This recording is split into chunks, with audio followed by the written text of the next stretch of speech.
Very good. Yeah. Damn thing defaulted to a real tech. It's the USB mic. Okay. Starting it up here. Here we go. Mute up. I'll get to you guys in just a minute.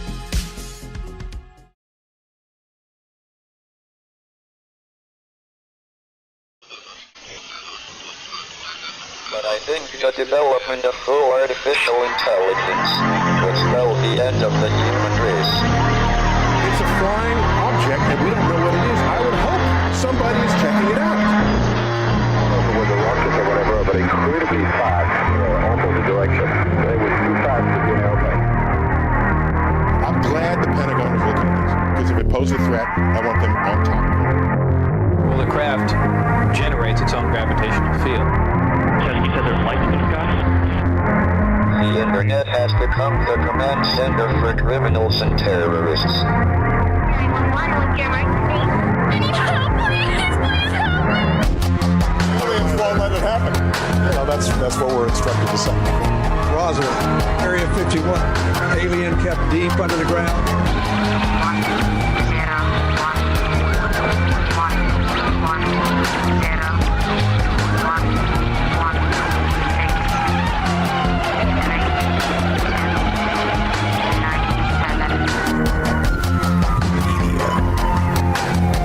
doesn't have your best interest in mind. The government is self-serving. You're here for a reason. You're listening to Troubled Minds Radio.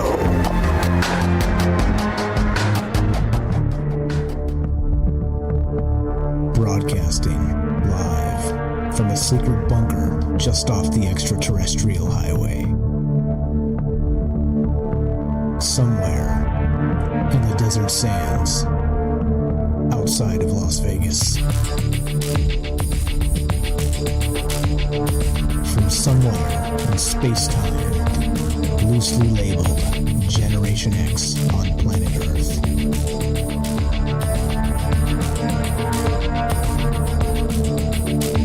And asking questions of you in earnest into the digital darkness. Well, good evening and welcome to Troubled Minds Radio. I'm your host, Michael Strange. We're streaming on YouTube, Rumble, X, Twitch, and Kick. We are broadcasting live on the Troubled Minds Radio Network. That's KUAP Digital Broadcasting. And, of course, 88.4 FM Auckland, New Zealand. Tonight, last week we had a fantastic conversation with our good friend Joe in Florida, who is a funeral director. I called it Watched by the Dead, What Funeral Directors Know. And the response was so fantastic, and we had a ton of stuff that we didn't get to in the first conversation, so we're going to continue with part 2 of that. Caveat, Joe's got to work tomorrow, so he's going to get up early, so he's got to cut early. So I'm going to do the same thing because I got a ton of stuff to do. So we're going to make this a 2-hour show. We will end it with the Stargate ritual at midnight, and then we'll see you guys on Sunday for the season finale. I'll explain all that on Sunday.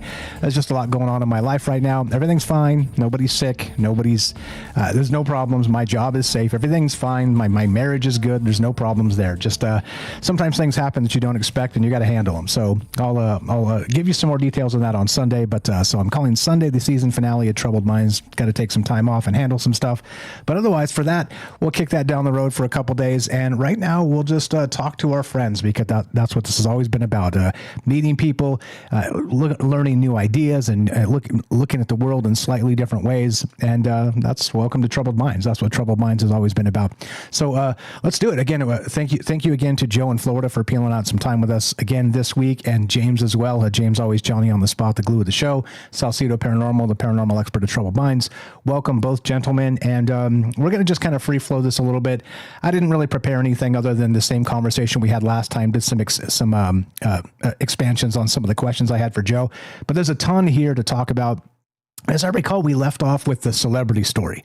Okay, we don't have to get back into that, but just to kind of bridge this as part 2 of that conversation, we were talking about sort of a specific cremation or preparation that Joe did on a particular celebrity. If you missed that, no spoiler alert, go watch the other one, and that's at the end of the other episode. We don't have to get directly into that, but welcome both of you gentlemen. Thanks for bearing with me as I ramble on into the night, and thanks for being here. Let's go James first, and then we'll get to Joe, and we'll start the conversation. Welcome, gentlemen. How are you? What's up, James? Feeling okay tonight? I'm here. That's all I can do for now. Doing okay. Just as with you, sort of real life stuff. Just keep me busy. But yeah, glad to be here. And I do have one new piece of I guess you could say one new account, I should say, of an experience that is related to this that I found in between the last episode and this one. Nice. Okay, sweet.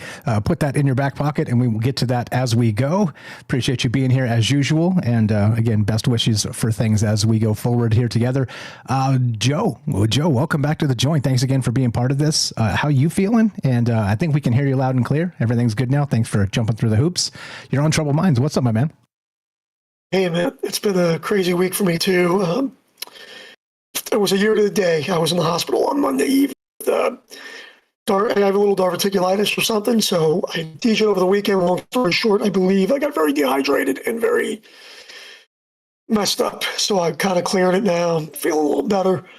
Got to work the day job tomorrow. Then I have to DJ tomorrow night. And then I've got to DJ on Saturday during the time change. So I've got 2 long days of playing music for potentially annoying customers. But I'll get through and, we could just shoot some stories out and have a good time and be glad that we are above the pavement right now. Exactly. One of the core tenets of Troubled Minds is you can't enjoy the show if you're not alive. So just a reminder that be grateful for every day we have, because tomorrow is not guaranteed. And it is one of those things I like to point out just to remind us that as bad as things seem sometimes, there's always the alternative. You're the best, brother. Regarding where we stopped, what was on my mind? So I'll tell you what I was thinking about as we finished and we didn't have time to really get to, and then you can kind of take it wherever you like. I know you have some stories to get to. We'll get to James's as well. But I was thinking about as you preparing bodies for, whether it's going to be burial, whether it's going to be cremation, whether there's the embalming, all that, the process that happens with the funeral direction business. I was thinking about that idea that came out of recently. It's an old idea, but it's been sort of resurfaced in the Skinwalker Ranch conversation with George Knapp and those guys. But it is that idea of the hitchhiker effect, where let's say that you are in this business and, there's this bad energy of people meeting their demise and the rest of that. Do you think there is some level of actual attachment that comes with maybe energy? And it might be just psychic energy, sort of, kind of down on yourself or whatever, because it takes a special person to do this, right? But I don't know, your thoughts on that whole hitchhiker effect, and we'll kick us off that way and then get to whatever else you got to get to. So there definitely is. Weird example today, not directly related to me, but I'll get into that. A friend of mine who I did a cremation for a family member, and he had another family member who was a sister of his that was fighting the cremation. And it happens quite often, but it's worse. The saying, you don't do a favor for friends, and that's the reason why. So the sister was trying to hold things up. And of course, I've been through this a million times before, so I have very little patience for it. And then he shows up with the will that says he's the executor and that his mother wanted to be cremated. In the meantime, the sister had stalled me. She wanted to do an autopsy privately, but she was playing games. And whenever people play games with you at the funeral home, it has nothing to do with the deceased. It has to do with the estate and the money that comes afterwards. And you try to be nice, but I've always been nice to people. So now I'm the type of person where I just take the gloves right off, and I literally tell people, you're not going to get money out of the urn. That's what I end up telling people. And it could sound callous as you want it to be, but it's the truth. And that kind of started me off on a little negative path these last few weeks, and I think I've saw the result of that. And I tried to get a hold of this woman for like a week and a half. She wouldn't answer my phone calls, and then She would email me, and then finally she calls me after holding on to this person in the cooler for 2 weeks, which is totally disrespectful. There was no reason for it.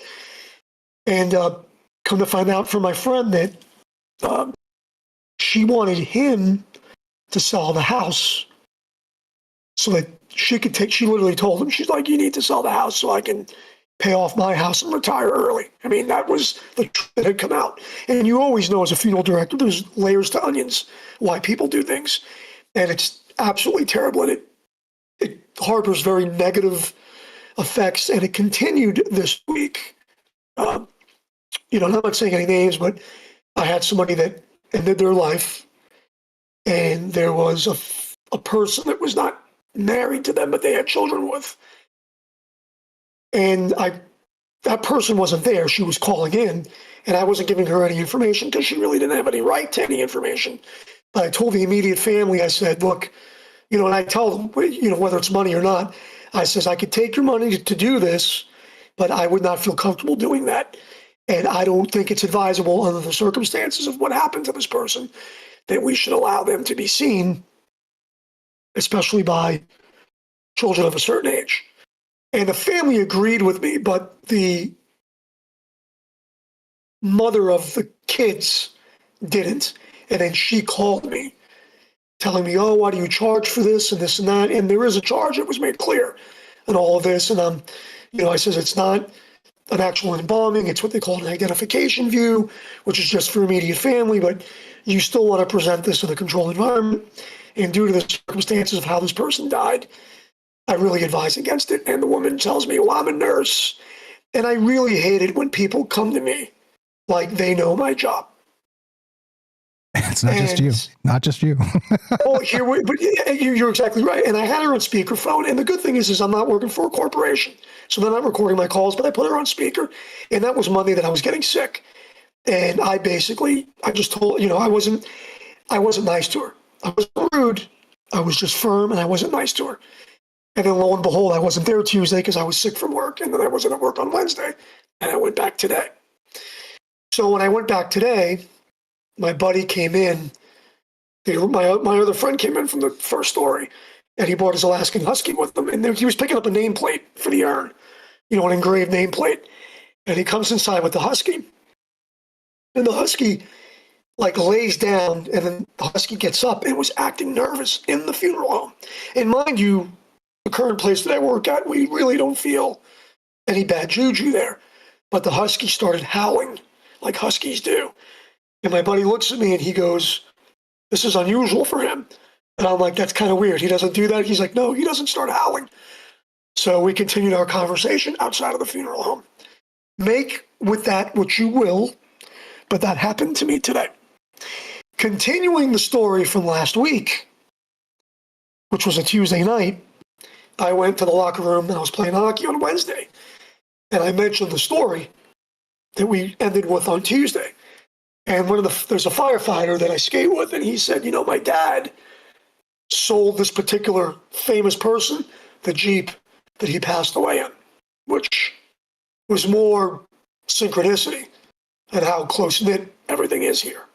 So that was kind of weird on Wednesday after the story that I ended with on Tuesday night. Wednesday morning, I'm literally telling that story in the locker room, and the guy across the street from me, he goes, my father worked for such and such. There was Dayton Andrews Jeep Chrysler in Clearwater here, and sold him the Jeep that he died in.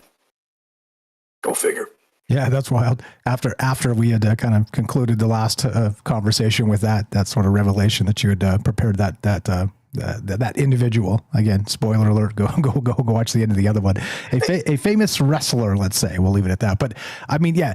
And okay, so I want to say this too regarding this. So we didn't touch a lot on this last time, but it definitely brings out, I did mention it, but we didn't really discuss deeply. And this is what you're doing here as part of this, is that when somebody passes away, right, there's all these just freaking out emotions that go through, the people that are still here, mourning them, all the stuff, right? Sometimes it's expected, sometimes it's not. But it does have a way of bringing out the worst in people, which is just horrific to see. It tears families apart when it comes to this type of stuff.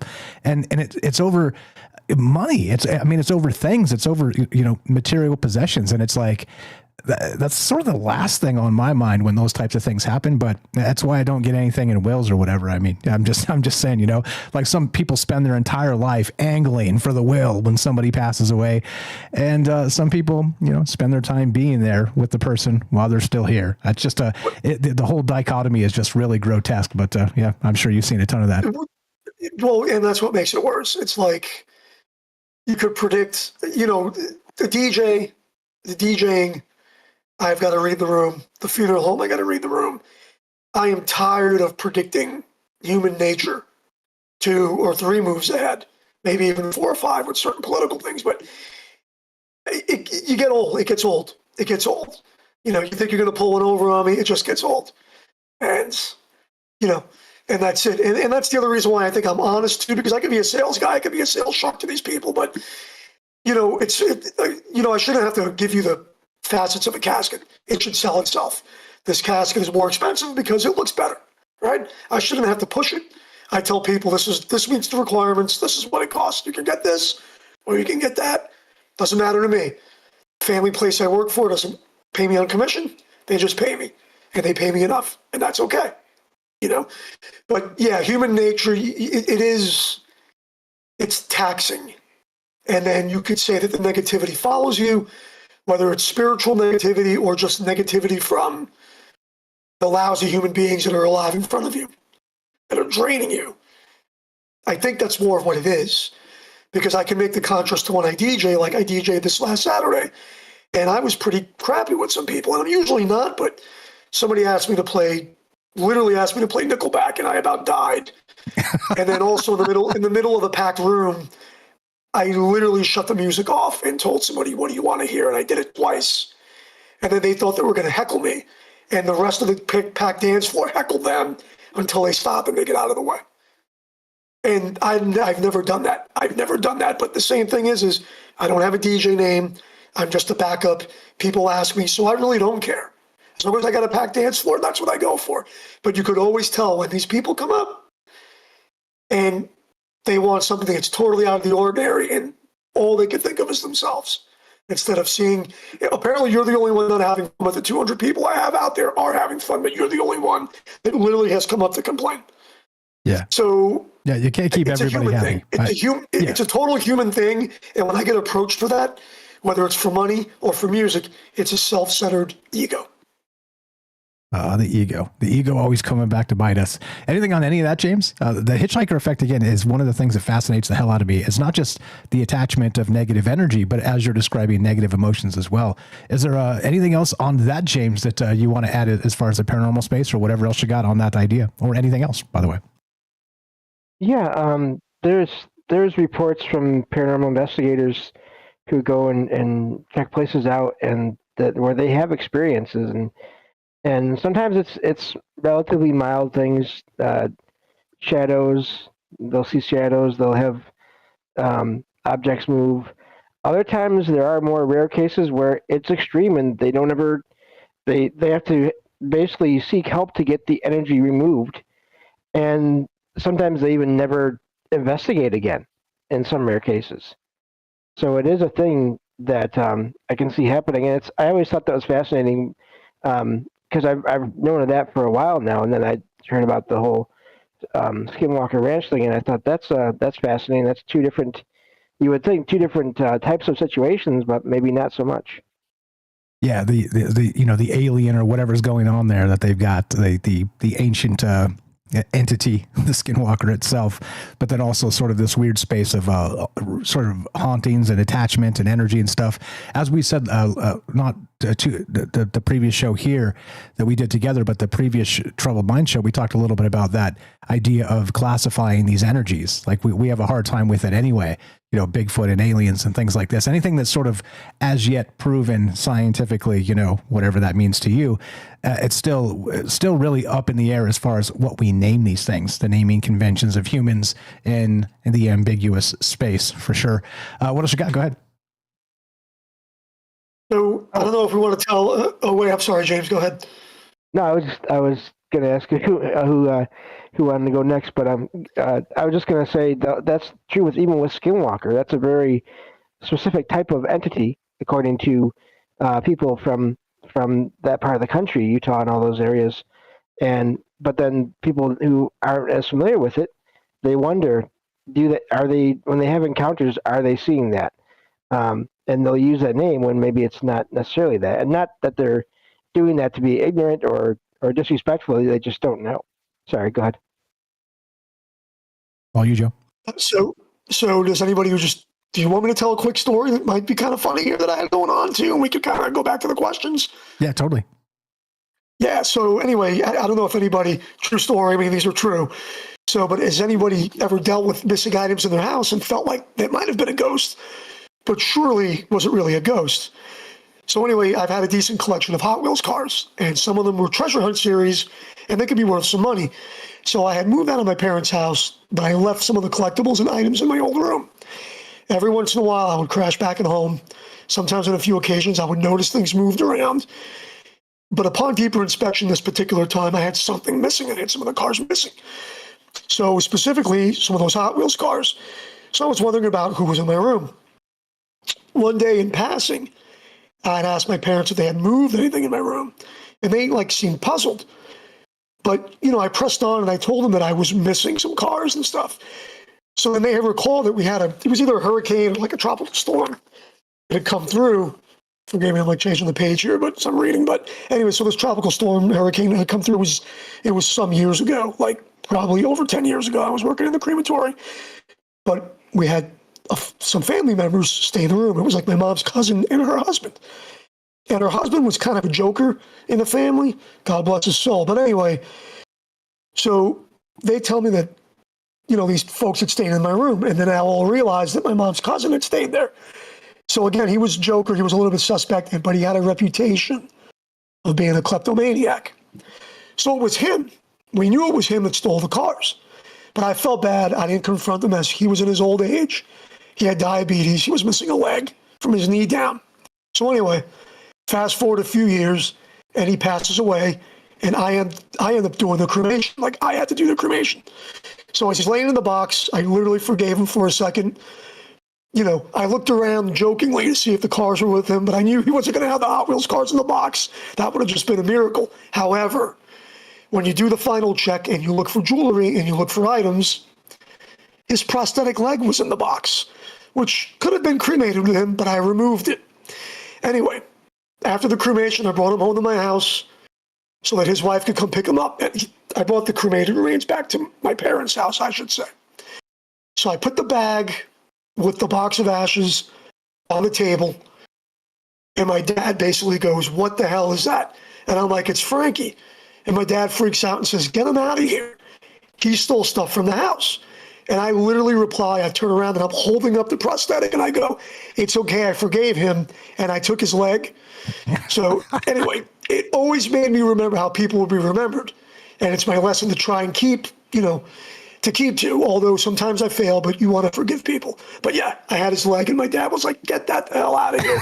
But the morbid humor that comes with the job. Yeah. I don't know. Like I said, we said this last time too. I don't know if I could do it, man. Just kind of seeing new stuff every day, every other day.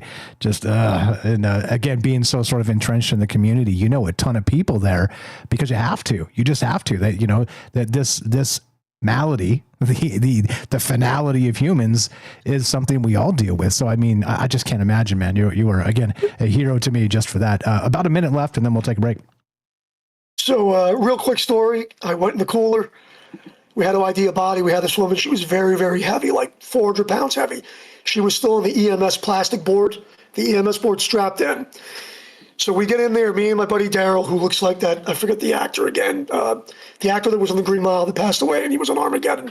Anyhow, he's in there. I climb in the rack, in this little rack, and I'm cutting with the razor knife the little nylon cables that have the woman strapped in. And as I'm cutting them, he's pulling, trying to get her out of this rack. And I'm crouched in this rack with this body that barely fits in there. And I pull one of the straps, cut the strap, he pulls the body, and this woman's arm just flops out and pins me in the cooler. And he takes off running, shuts the door, and closes the light on in the cooler. And I'm stuck in the cooler with this lady's arm just having me pinned in there. And I'm screaming, until I finally just because you scream when you laugh. What can you do? Yeah. So I finally just pushed her arm back up, and I reeled myself out, and it was just awkward and weird that, being pinned by a very, very unfortunately large human being that probably passed away way younger than she needed. But it was kind of a crazy real life thing that happened in there among all the other crazy stories that I probably would have time for, Indeed. We'll have some time to tell some of those fire stuff. Appreciate that. We're here with Joe in Florida tonight, a funeral director, an old friend from the days of yore when we started Troubled Minds. He was one of our first callers that called back. He's been a good friend ever since. We're also here with James Salcedo of Salcedo Paranormal. You know him, you love him, the glue of the show, the paranormal expert of Troubled Minds. I'm Michael Strange. Be right back. More on the way. Lots of things to talk about. We are taking your calls. I'll tell you about that when we return. See you on the other side of the break. Be right back.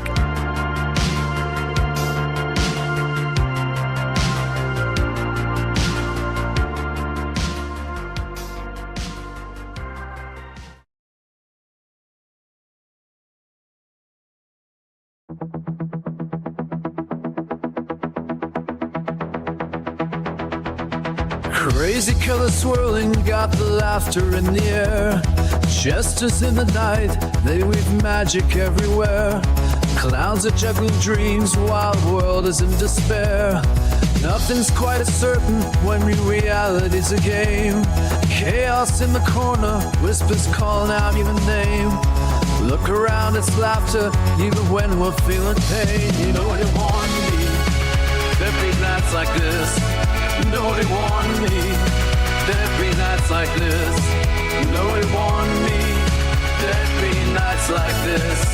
Strange nights I insist, strange nights I insist. Dancing shadows flicker under neon all aglow, while the stage is set for tales that nobody will know. Echoes of the laughter as the lost ones see the show. Life's a playful circus where the chaos takes a bow. Joy and sorrow blending in the rhythm that we vow. Join the ride of madness, it's the only way for love. No one warned me, there'd be nights like this. Nobody warned me, there'd be nights like this. Nobody warned me, there'd be nights like this. Strange nights I insist, strange nights I insist. Twists and turns and shadows, laughter in the night. A tapestry of madness, dancing with the light. Fools and fun were woven, chaos in our stride. Embrace the wild, let the laughter be our guide. Nobody warned me, there'd be nights like this. Nobody warned me, there'd be nights like this. Nobody warned me, there'd be nights like this. Strange nights I insist, strange nights I insist.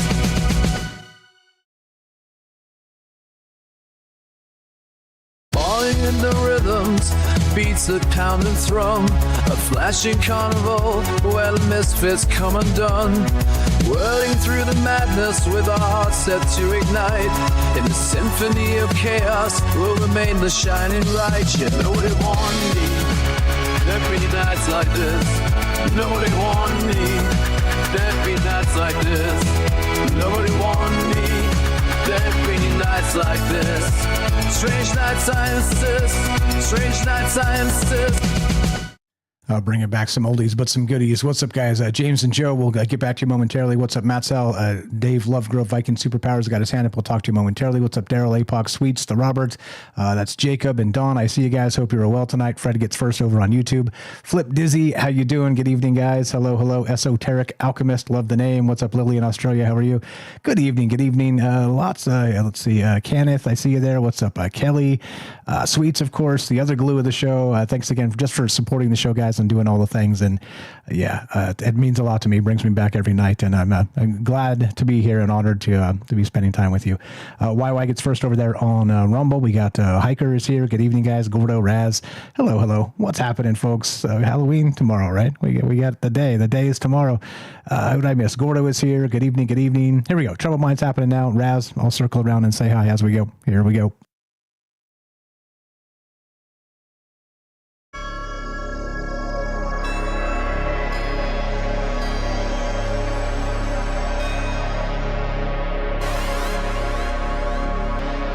Welcome back to Troubled Minds.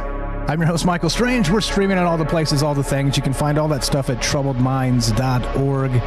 88.4 FM Auckland, New Zealand. Of course, the Troubled Minds Radio Network, KUAP Digital Broadcasting, streaming on all the places. Tonight, we're taking your calls I'm calling this Watched by the Dead. This is part 2 with our friend Joe and, of course, the paranormal expert James of Troubled Minds, Salcedo Paranormal. What funeral directors know? And it's an interesting space. Like I've talked about this a lot in the past, not just, our truck drivers and, that invisible process, the people who stock grocery stores overnight. Shout out our friend out there that does that. You know who you are. There's many of you that kind of do these things where the world just kind of keeps on trucking because people are, working by dark of night, or people are, kind of driving and doing things that nobody thinks about needs to get done, but they get done. And certainly, as I said before, that final transaction, the human transaction of when somebody passes, is something we don't think about until it happens to us. Not directly, but in a close circle of family or friends or whatever. Tragic always, and difficult always. But there are professionals, people that actually handle this. And Joe, again, been working in that business for years. Thanks again for spending some time with us tonight and sharing your wisdom and knowledge. Welcome back to the joints. Still feeling okay? And we'll let us continue, shall we? More from James in a second here, but what else you got, Joe? Welcome back. I hope you're feeling okay. Yeah, everything's good, But it was just one of those goofy times that I got pinned, in the cooler and stuff. Totally, absolutely ridiculous. There was another time where sometimes I was allowed to have friends come in, not to really see, like they didn't see loved ones, but they would see the box. And they would have to watch from the gate, because it's a garage when I used to work at the crematory, as a lot of these stores are from the crematory. So it was like a torpedo loader. You would put the box on the machine and load it in. I don't know if I said it during the last show, but I had a buddy of mine watching. And when you open up the door to the retort to the oven, everything was, there's flame. It's hot. It's going. And I pushed the button to the loader, and the box is loading in, and then the loader gets stuck, it jams. And I've got a box that's almost in, but it's still getting heated. And I can't push the machine to get it in there. Next thing you know, the box starts smoking and catching fire outside of the machine. And I'm like, I'm like yelling over the machines. And my buddy, who's looking like in horror, it's probably why I don't have my friends come out when I'm actually DJing. I usually just surprise do it because I don't want anybody to see if something goes wrong. Of course, the machine jams. My boss comes running out. We're pushing this box in, and my arm hairs, everybody's done it, get their arm hair on fire. But my arm hairs were all singed and on fire. Got the door closed, got the cremation done. It was ridiculous. It was absolutely ridiculous. It was another one of those times where you're literally horrified, but at the same time, you're kind of laughing when it got done and you got the box loaded in. Yeah. So. Yeah, the old one of those times you wish you had a camera rolling.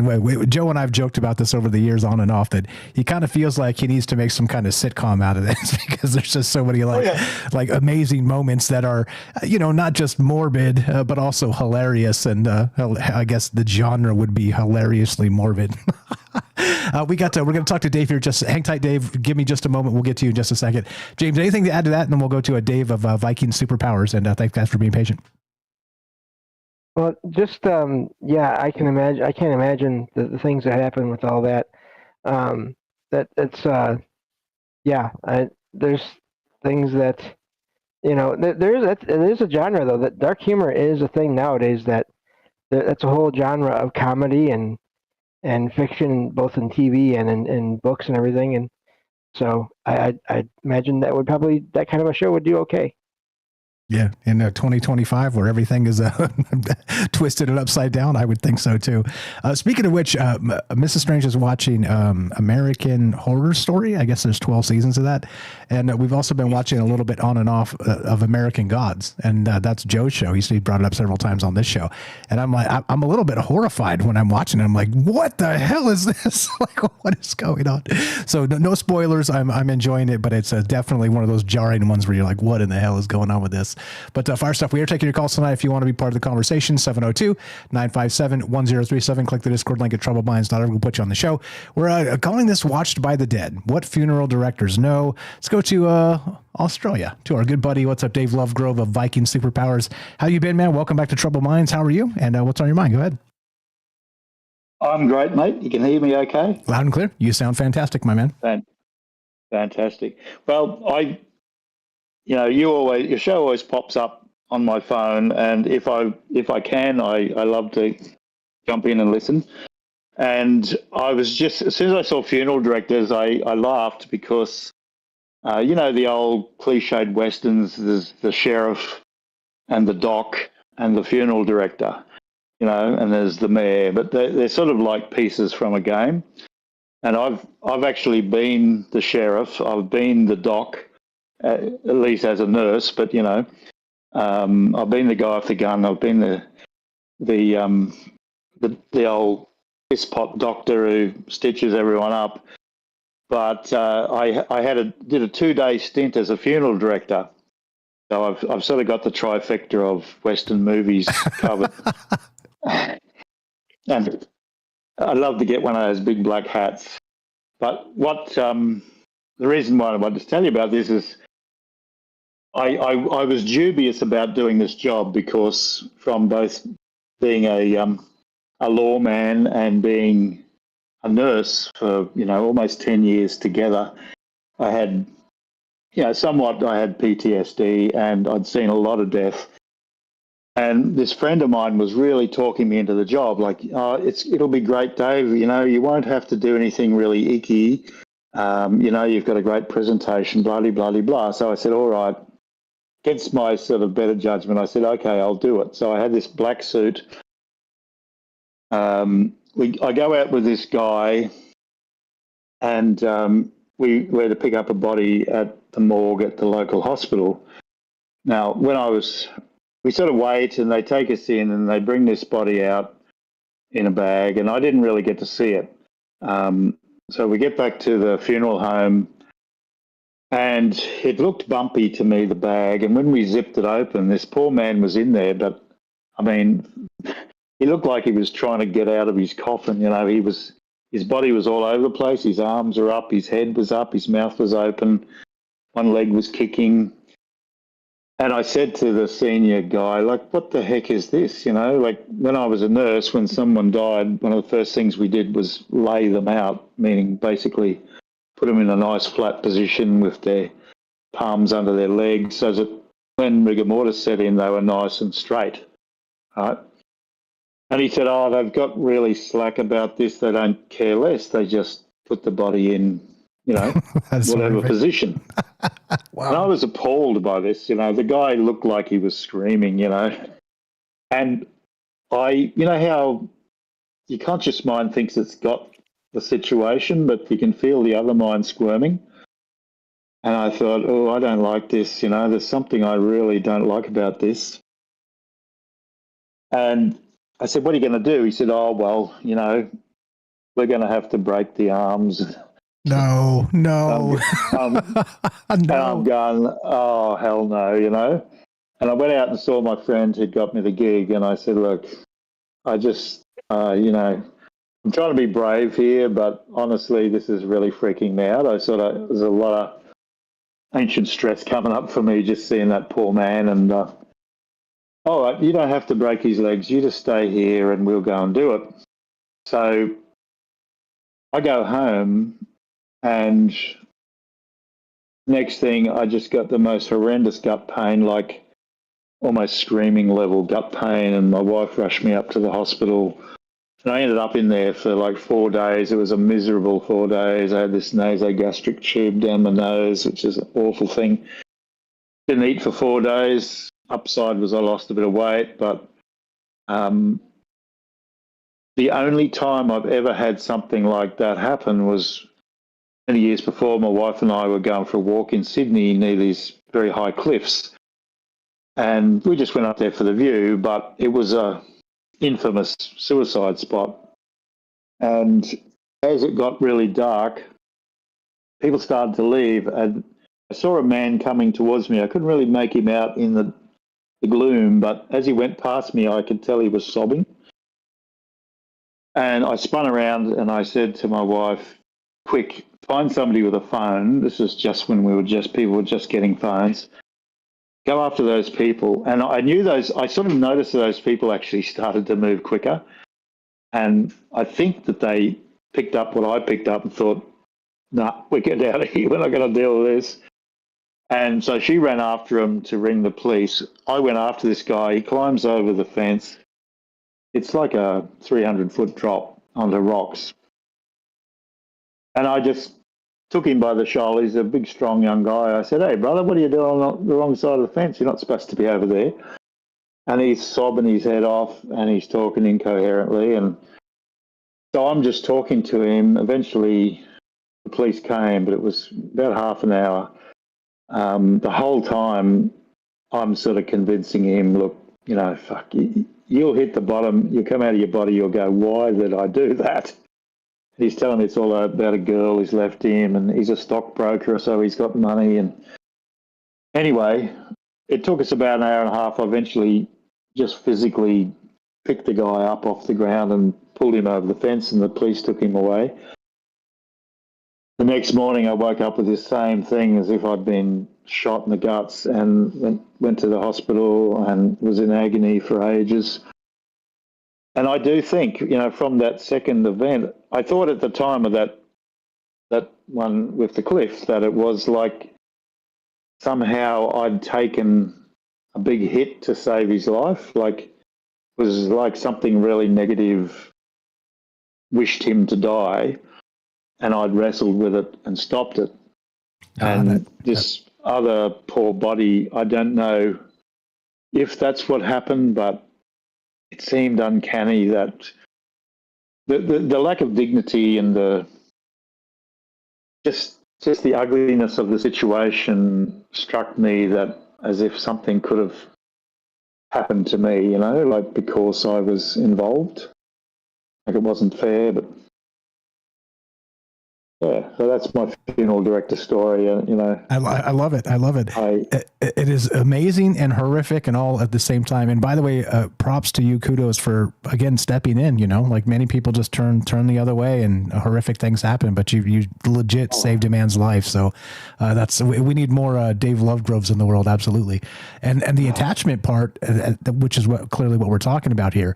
I'm similar, by the way. Like I'm pretty stoic in the moment when things like this go down. I don't lose my mind. I don't freak out. I'm like the guy you want there. But then the next day, 2 days later, I am the same. I've got bubble guts to the 9th degree, and I'm just ill. It's and it reminds me of that old idea, the sin eaters, right? Where they'd pay these people to kind of eat the sins out of, figuratively, but they believed it was really happening. That's an old tale, but yeah, amazing stuff. I appreciate you sharing that the 2-day stint as the funeral director too. That's absolutely wild. Joe, anything for Dave while we got him on here? Appreciate you, Dave. Appreciate it. Don't go anywhere. I had a friend of mine that needed a job really, really bad, and he was a driver. And I think his first 2 days, he lasted probably 2 or 3 days driving, and he quit. And the thing that comes to mind with your story is you were those 3 things. You had empathy. So, if you're an officer of the law, you try to hopefully not really want to be brutal or mean to people or whatever it is. So you want to try to understand when people need help. So you've seen all of that.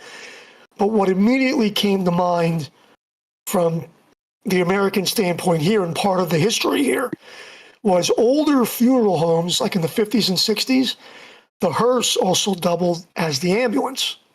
So this gets into compassion and empathy. So a lot of the funeral homes would take a stint. 1 week, this funeral home would be on call for the hospitals. So they would double as the paramedics and the funeral home. Wow. So what happens if you pick somebody up that was close to death or not doing well, and let's just say that the funeral home was slow and that ambulance took the long way to the hospital? Do you follow what I'm saying? Ooh. Yep. So those were ethical arguments that you see in the law, at least in Florida. I've seen in the law here. And it's actually part of an argument that I've got going on right now with certain things that concern entrapment. But yeah, definitely. And then, like I said, I was in the hospital on Monday, and it was just because probably I stressed myself out and I was around some very terrible people. Most of the time, I don't think about it. I think that I've had the ability to consciously cut myself off and partition things in my mind. It's not to say that I don't suffer from, bad juju or things that I've seen, or that I don't have anybody to vent to or tell anybody. But yeah, you definitely stop somebody, and that's a good thing. And I had somebody that went through with it this week, and and was found, and the medical examiner was involved, and I had to pick up the pieces, and it's very impersonal, but it's something where the person's my age, and that suicidal ideation, I guess you want to call it, is more prevalent. And I don't know how it is in Australia, but they do say that at a certain age, that shows up for one reason or another. And I don't know how old the guy was that you stopped, but good on you for stopping it. Yeah, thanks, mate. Can you still hear me? Yep. Mm-hmm. Yep. Yeah, well, the guy I stopped was only a young man. He probably was late 20s, very handsome, well-dressed. He was a stockbroker. And I definitely felt there was an evil entity at him. I'm not a religious person. I'm a spiritual person, but I have encountered negative energies a couple of times where it was definitely something, you could feel it, something really angry and evil. And I felt something was trying to cause this guy to jump. And I was just like the angel saying to him, no, brother, when you hit there, you'll come out of your body, because I know that happens. And I know that you'll regret it.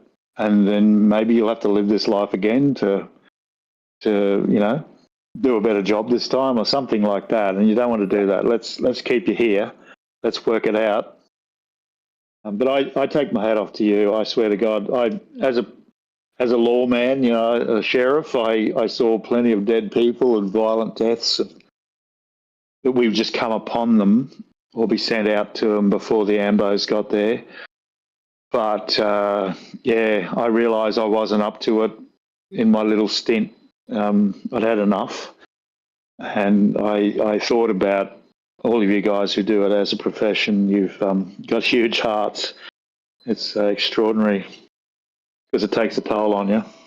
Oh yeah, it does. But I think it's the human. For me, it's the customers and the human toll. Sometimes it gets, it gets difficult. I usually have the same script and say the same things, but you just have families in different states of grief, and you got to try to calm them down. I had a lady that came in a couple of weeks ago. I hadn't seen her in like 2 years, and she came in to pick up prayer cards, and her husband, same thing, took his own life, and he was like in his 60s. And when she seen me, she started crying because I walked her through everything, but I couldn't really help her this time because I was with another family. I just stopped out to say hi, and she admits it. She's like, I'm an alcoholic. I drink. I'm in bad shape, and blah blah blah. And there's a line that I have to not cross, where it's like, that they have to seek help, and at some point they have to seek that on their own. That's the difficult thing. It's like, where's that line? You want to counsel people, you want to talk to people, but at the same time, when people are done with the funeral home picking up their ashes or death certificates, they move on. And most of them move on, healthy. Some of them don't. And you don't always know that. You don't always know if they have a support system or not. So you just kind of hope you don't see them. Yeah. I've actually got a very personal story I haven't told anybody about. I've got a YouTube channel where I talk about these sort of things, but Mike, would you mind if it's about my mum when she passed?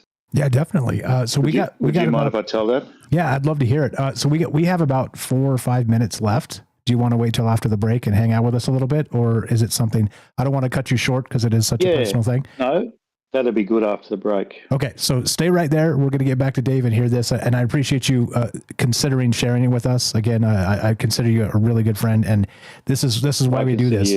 People talking to each other about things that you kind of need to get off your chest. Sometimes you need to say the words. So I appreciate you very much. Yeah. Yeah, great stuff. Okay, so hang tight for that. We're going to get back and hear that from you. James, anything on what anything was said here? We'll rewind this down and then come back after the break and keep on trucking. Well, mental health is important and energy is involved, I think. And, you know, I think it's not something that's always talked about, but I think there are, based on just all the things I've heard and read and people that have talked about these things, it seems like there may be positive and negative forces out there that may interact with people, with their minds, with their bodies, different ways. And it's something that I think we should all be aware of it being a possibility. And then all we can do is deal with it as well as we can if we encounter anything like that. And I agree. I'm glad that Dave was able to help with that person in that case. But I can't imagine, because I'm just thinking, whenever I get nervous or stressed for a long time, I do get like an upset stomach after it's done. After I'm feeling better mentally, I will have a day or two where my stomach is upset. And that's just with everyday, ordinary life. I'm not in any kind of job. I'm not in any kind of position. And so I can only imagine what people in any kind of official positions in the invisible process along those lines of dealing with medical treatment and or afterwards, what you all have to deal with. So you all are amazing for dealing with that. And yeah, thank you for being here and sharing with everyone. Yeah, 100%. It's this is one of those things. I'll play the during the break here. I'll make sure we play the the suicide hotline and stuff.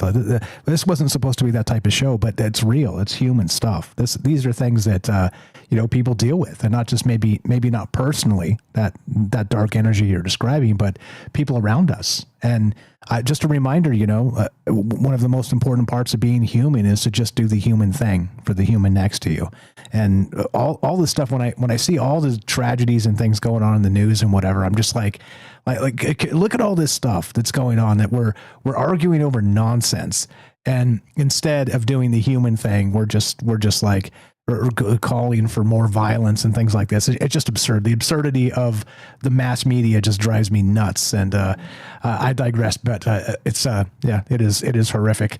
Anything else, Joe? And then we'll get back to Dave after the break here. Appreciate you guys being patient with each other. Got about 2 minutes left. We'll take a break. We'll play that commercial and some music and say hi to the chat. Go ahead, Joe. If you got anything else. We got about 2 minutes. Yeah. So I want to try to get this quick, at least funny, half-hearted story in. A couple of years ago, I won a costume contest around Halloween at the club that I DJ at. So the stuff that I won was a bunch of sex toys. Weirdly enough, anyways, sex toys. And I had them, and I stuck them into the house because my wife would have been like, what the hell? So my wife finds them in the bedroom, and she's like, you got to get rid of these things, right? So she's like, you got to get rid of these sex toys. So I put them back in the pickup truck. Like, what the hell am I going to do with this? So I forget about them. I'm driving around. My friend's mother dies. I do the cremation for him. He's going to come meet me at the house. So I have the cremated remains in my pickup truck, and I realize that I've also got sex toys in the pickup truck with ashes. And all I could keep thinking was, if I get pulled over by the cops, this is going to be ridiculous, right? So my buddy knew we both knew some strippers. I still know some strippers. We knew some strippers and everything. So my buddy comes to the house. My wife, who works in food service, is like, give your buddy a turkey. So he comes to the house, to the front door, and I've got like a bag. And then I've got another bag at the truck that my wife doesn't know about. And I literally give him his mom's ashes in one hand. He's got a frozen turkey in the other hand. He's cracking up. I'm walking to I walk into his what was his, like his SUV or whatever.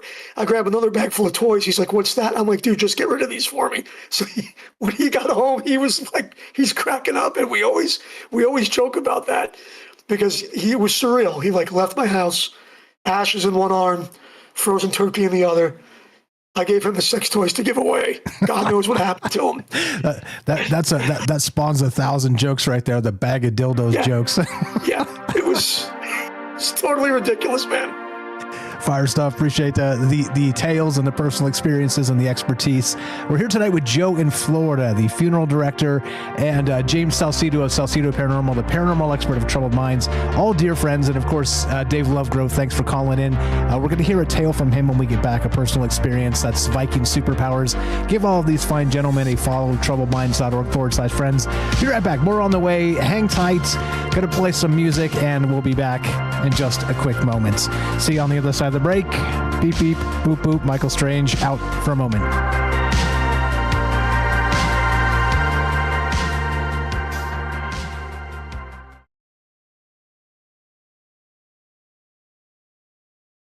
Okay, let's find this. This is important. Let's play this. If you're struggling with thoughts of suicide, you're not alone. Whether you're in the US, Canada, the UK, or the EU, help is available. Suicide is a permanent solution to temporary problems. Reaching out is a sign of strength. Call now. If you or someone you know is considering suicide, please reach out for help. In the United States, call the National Suicide Prevention Lifeline at 1-800-273-8255. In Canada, call the Canada Suicide Prevention Service at 1-833-456-4566. In the United Kingdom, call the Samaritans at 116-123. For services worldwide, go to troubledminds.org/help. Trained counselors are available 24/7 to provide free and confidential support. Remember, your life matters. You are valued, you are important, and you are not alone. There is help available. Please reach out and take the first step towards healing. Drifting through the quantum haze.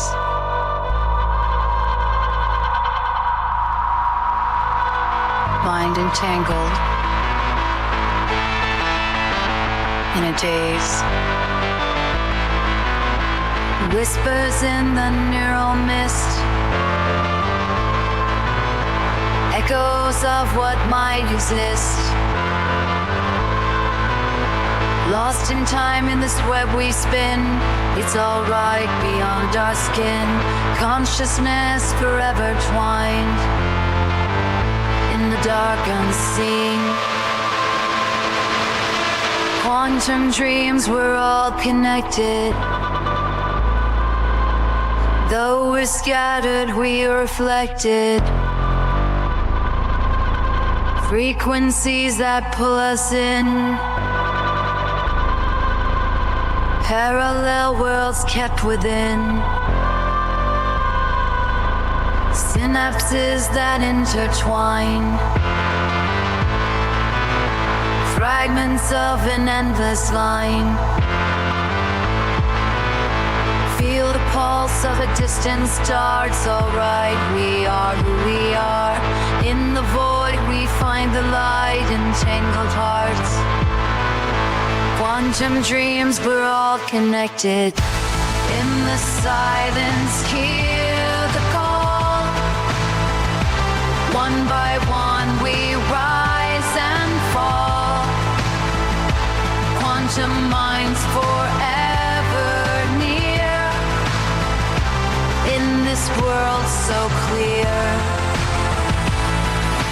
Quantum dreams, we're all connected. Though we're scattered, we are reflected.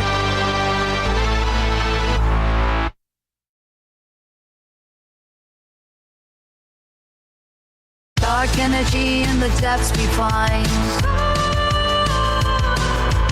Mysteries of the human mind. Particles that drift afar. Whispers of who we are. Hold the thread of the great unknown. It's alright, we are never alone. Flow through time on currents thin. Universe is found within. Feel the echoes of the past. In this moment, futures cast. Through the veil of the space between. It's alright, life's a lucid dream. Some oldies, but some goodies. I've been playing the news recently, so we haven't been playing music at all. But yeah, some bangers there. You can get those tracks, by the way, at troubledfans.com. Here we go. Troubled Minds happening now. We got more from Joe and James and a personal experience from Dave Lovegrove of Viking Superpowers. Here we go. Troubled Minds happening right now.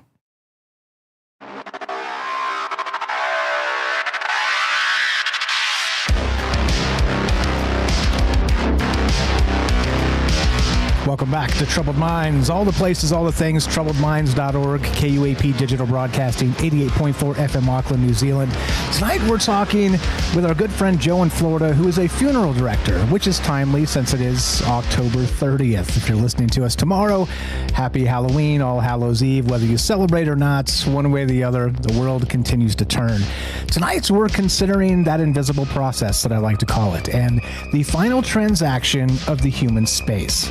There are professionals that handle this on a daily basis, and, well, Joe's one of them, and he's a good friend for a long time, and we're kind of talking the ins and outs of the business, and not just that, but the experience of being an actual funeral director. And like I said, just the idea creeps me out, because I can handle it in the moment, but I'm telling you, I take the stuff home with me. I would not be a good dude to be doing this, because it would just give me I would just suck up that negative energy. It would be horrible. It would just be horrible for me. So, like I said, I'm glad there's people out there that can do this on a professional basis and handle it. And hey, take care of yourself, Joe. Welcome back to the joint. How you doing? How you feeling?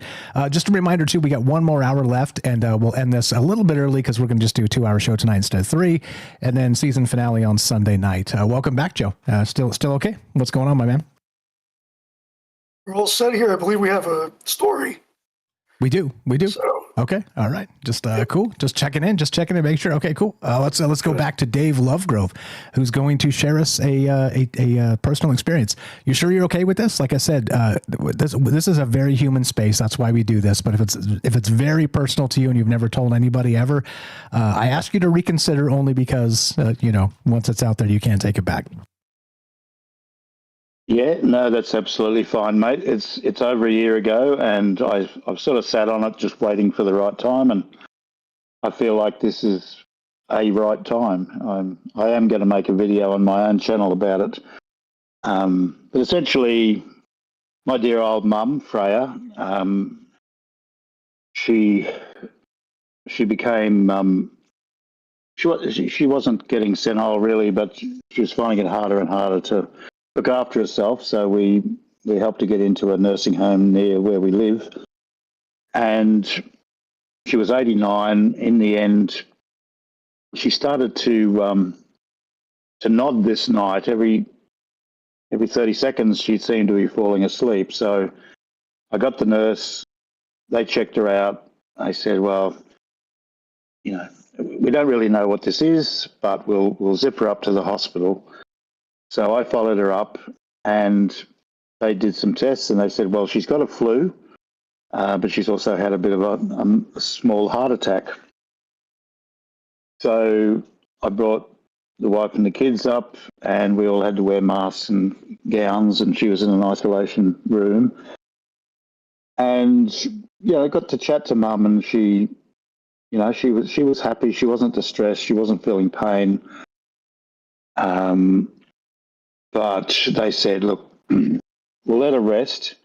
You guys go and come back tomorrow morning. And I said, well, could I stay? I'd like to stay if Mum's likely to pass.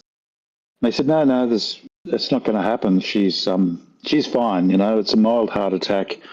She's got a bit of a flu, but please don't worry.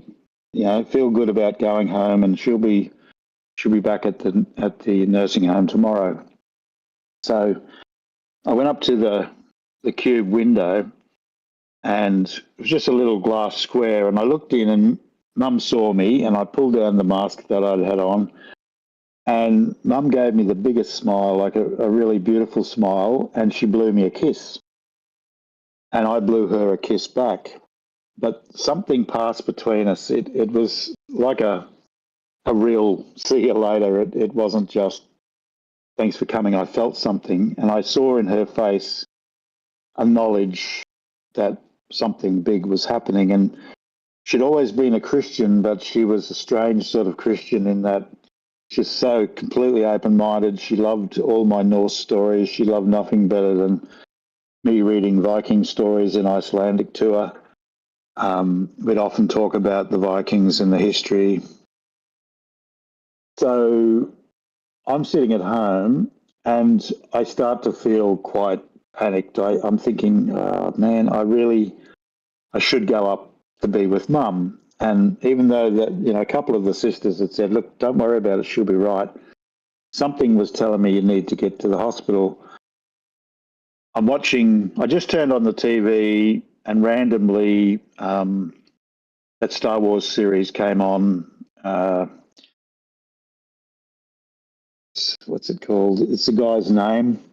It's one of the best things in recent years. Andor, that's right. So it's about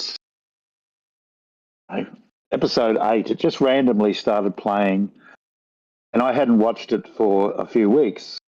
For some reason, it just popped up. I thought, oh, I'll watch that. I'm enjoying that.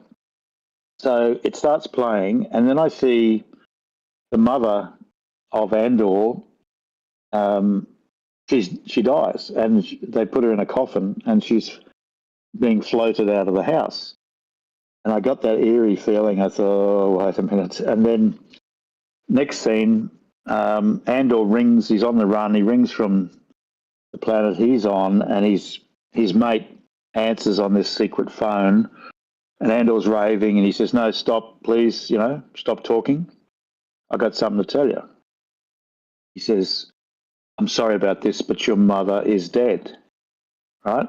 And then Andor is shocked and I was shocked, and I thought, oh, this is just really too close to the wind. And then the phone rang, and it was, I got up and went to it, but it rang off. So I rang back. I saw it was the hospital, and there was a young Chinese nurse, and when I said who I was, she goes, I'm sorry to tell you this, but your mother is dead, right? Which is an Australian native English speaker generally wouldn't say that. It's just a little bit too to the point. But for her, that was a reasonable thing to say, My mother was dead. But she said exactly the same words that they just said on Andor. And I got this shiver up my spine, and I said, right, I'll be straight up. And as I was sitting there, I decided to film myself. So I filmed myself telling this story, and I rewound and I filmed what happened on the show. And I said, at this hour, this day, this happened. I believe my mother just told me that she died. Her spirit came and by some magic made that show come on at that exact time and said exactly what that nurse had said. So I zipped up to the hospital, and I went in to see Mum, and she just looked like she was asleep with her mouth open. And as always, I've seen many deceased persons, and it was my mum, but it was like a Tues waxwork version. A dead body never feels alive. Like, it's an odd thing to say, but something's gone. You can feel it. It's like it's a cocoon, and beautiful butterflies got out. And so that's the story. And a lot of things happened after that. I ended up going to Scandinavia, partly from a little bit of money that Mum had passed on to me. She'd said to me, I really want you to go. She didn't say how it would happen, but she said, I really would like you to go to Iceland. You've been dreaming about Scandinavia for 50 years, and all these things happened in Scandinavia, and it just felt like Mum was there setting things up for me the same way she made that show tell me about her passing. And her name was Freya, and she'd chosen that name for herself years back. So yeah, that's my story. That's incredible. And I do wonder, there's a lot of things in play there that are very synchronistic, that are very exact, spot on, bang on, that makes you wonder, right? Like what kind of sort of energy passes between in that transaction that, when people do pass. And again, thank you for sharing that. Like I said, I know it's very personal to you and you've never shared it with anybody. So thank you for sharing it with us here at large and the group and on the podcast. By the way, too, regarding the trip to Scandinavia and all the rest of that, we talked about that at length in 2 different shows. So please go check it out on the podcast feed with Dave Lovegrove. You'll find it. Just search Viking Superpowers on our podcast feed, and you'll find us discussing this with him, his trip, and all the rest of this. But I mean, the way that comes together is absolutely incredible. Anything on that, Joe? And then James, and then thanks again, gentlemen, for being patient with each other. It totally happens a lot more than people realize because it's only an experience that they see there, but on the other end of the table, when I see all these families, that's a repetitive experience. It's a true experience. I said it before. I believe that whatever it is we believe in, I think that the game gives us a little bit of control towards the end of when we're going to go. A lot of times loved ones hang on until you leave the room. A lot of times people make it to visit, and when they leave the room, they pass away. A lot of times they hold on for the holidays and they pass away. For me, 2 quick ones. I've had the cell phone incidents, but after my dad had passed away, I had this Kyocera, wasn't a flip phone, but might as well have been a flip phone. It was a little Kyocera phone, blue phone. And it was ringing with random numbers and letters. And then when my son was in the hospital, I have video of it. I think one of the phones I turned in, I don't think I have video of it anymore, but the phone in the hospital room was ringing. Nobody uses those phones anymore for phone calls, cell phones. So this phone is randomly ringing in the hospital room, and I pick it up, and you heard distant chatter, and nobody was really responding to it. It was ecstatic, James, help me with this, whatever you want to call it. There was an EVP, I guess. Yeah. But I could hear it, and I hung up, and his grandfather, in fact, we've had 2 experiences where my son was coming out of a procedure where family members had died, but his granddad wasn't doing well, and his granddad had died. My wife will remember the details, but it was probably a day or 2 later. But that phone rang, and it was weird. Now, here's the thing. I don't know if, is it Dave? I'm sorry. Did you realize that after the fact? Because with me and my family, we're kind of akin to it. We hear the knocking. Sometimes we'll get the knocking. So I'm kind of almost adjusted to it when I see it ahead of time. In other words, it's not in my hindsight. I see those things happen and I'm like, yeah, somebody's going to die. I already know, or I'll have a family in front of me. I had a guy that was in front of me. And I tell when families call me and they want to get things done, and I'm like, are they imminent? And I get told yes. I'm like, well, listen, I'm not going to change the price tomorrow. You could stay with your family member, and when the time comes, you could take care of it after the fact. But a lot of times families feel like they want to get it done, and they'll come into the funeral home and their loved one is imminent in hospice, and I'll be taking the information down, and they get a phone call, and I already know what that phone call is. And it's that they've passed away. Yeah. Well, I really did believe the sisters that Mum was going to be fine and I'd see her tomorrow. But when I saw that guy on the Star Wars show and heard him say, "I'm sorry, but your mother's dead," I knew straight away, yes, this is a message. And then the phone rang, and that was like, whoa, that's now it could have happened any time during the night. Yeah. And she could have just been back there. But I've been a person involved in the mysterious for a very long time. So a long time ago, I set my mind to notice stuff and write things down and try to tune in and not have to go back. Oh, that was something back then. I sort of tend to get it right at the time. I think, okay, this is happening. Yep.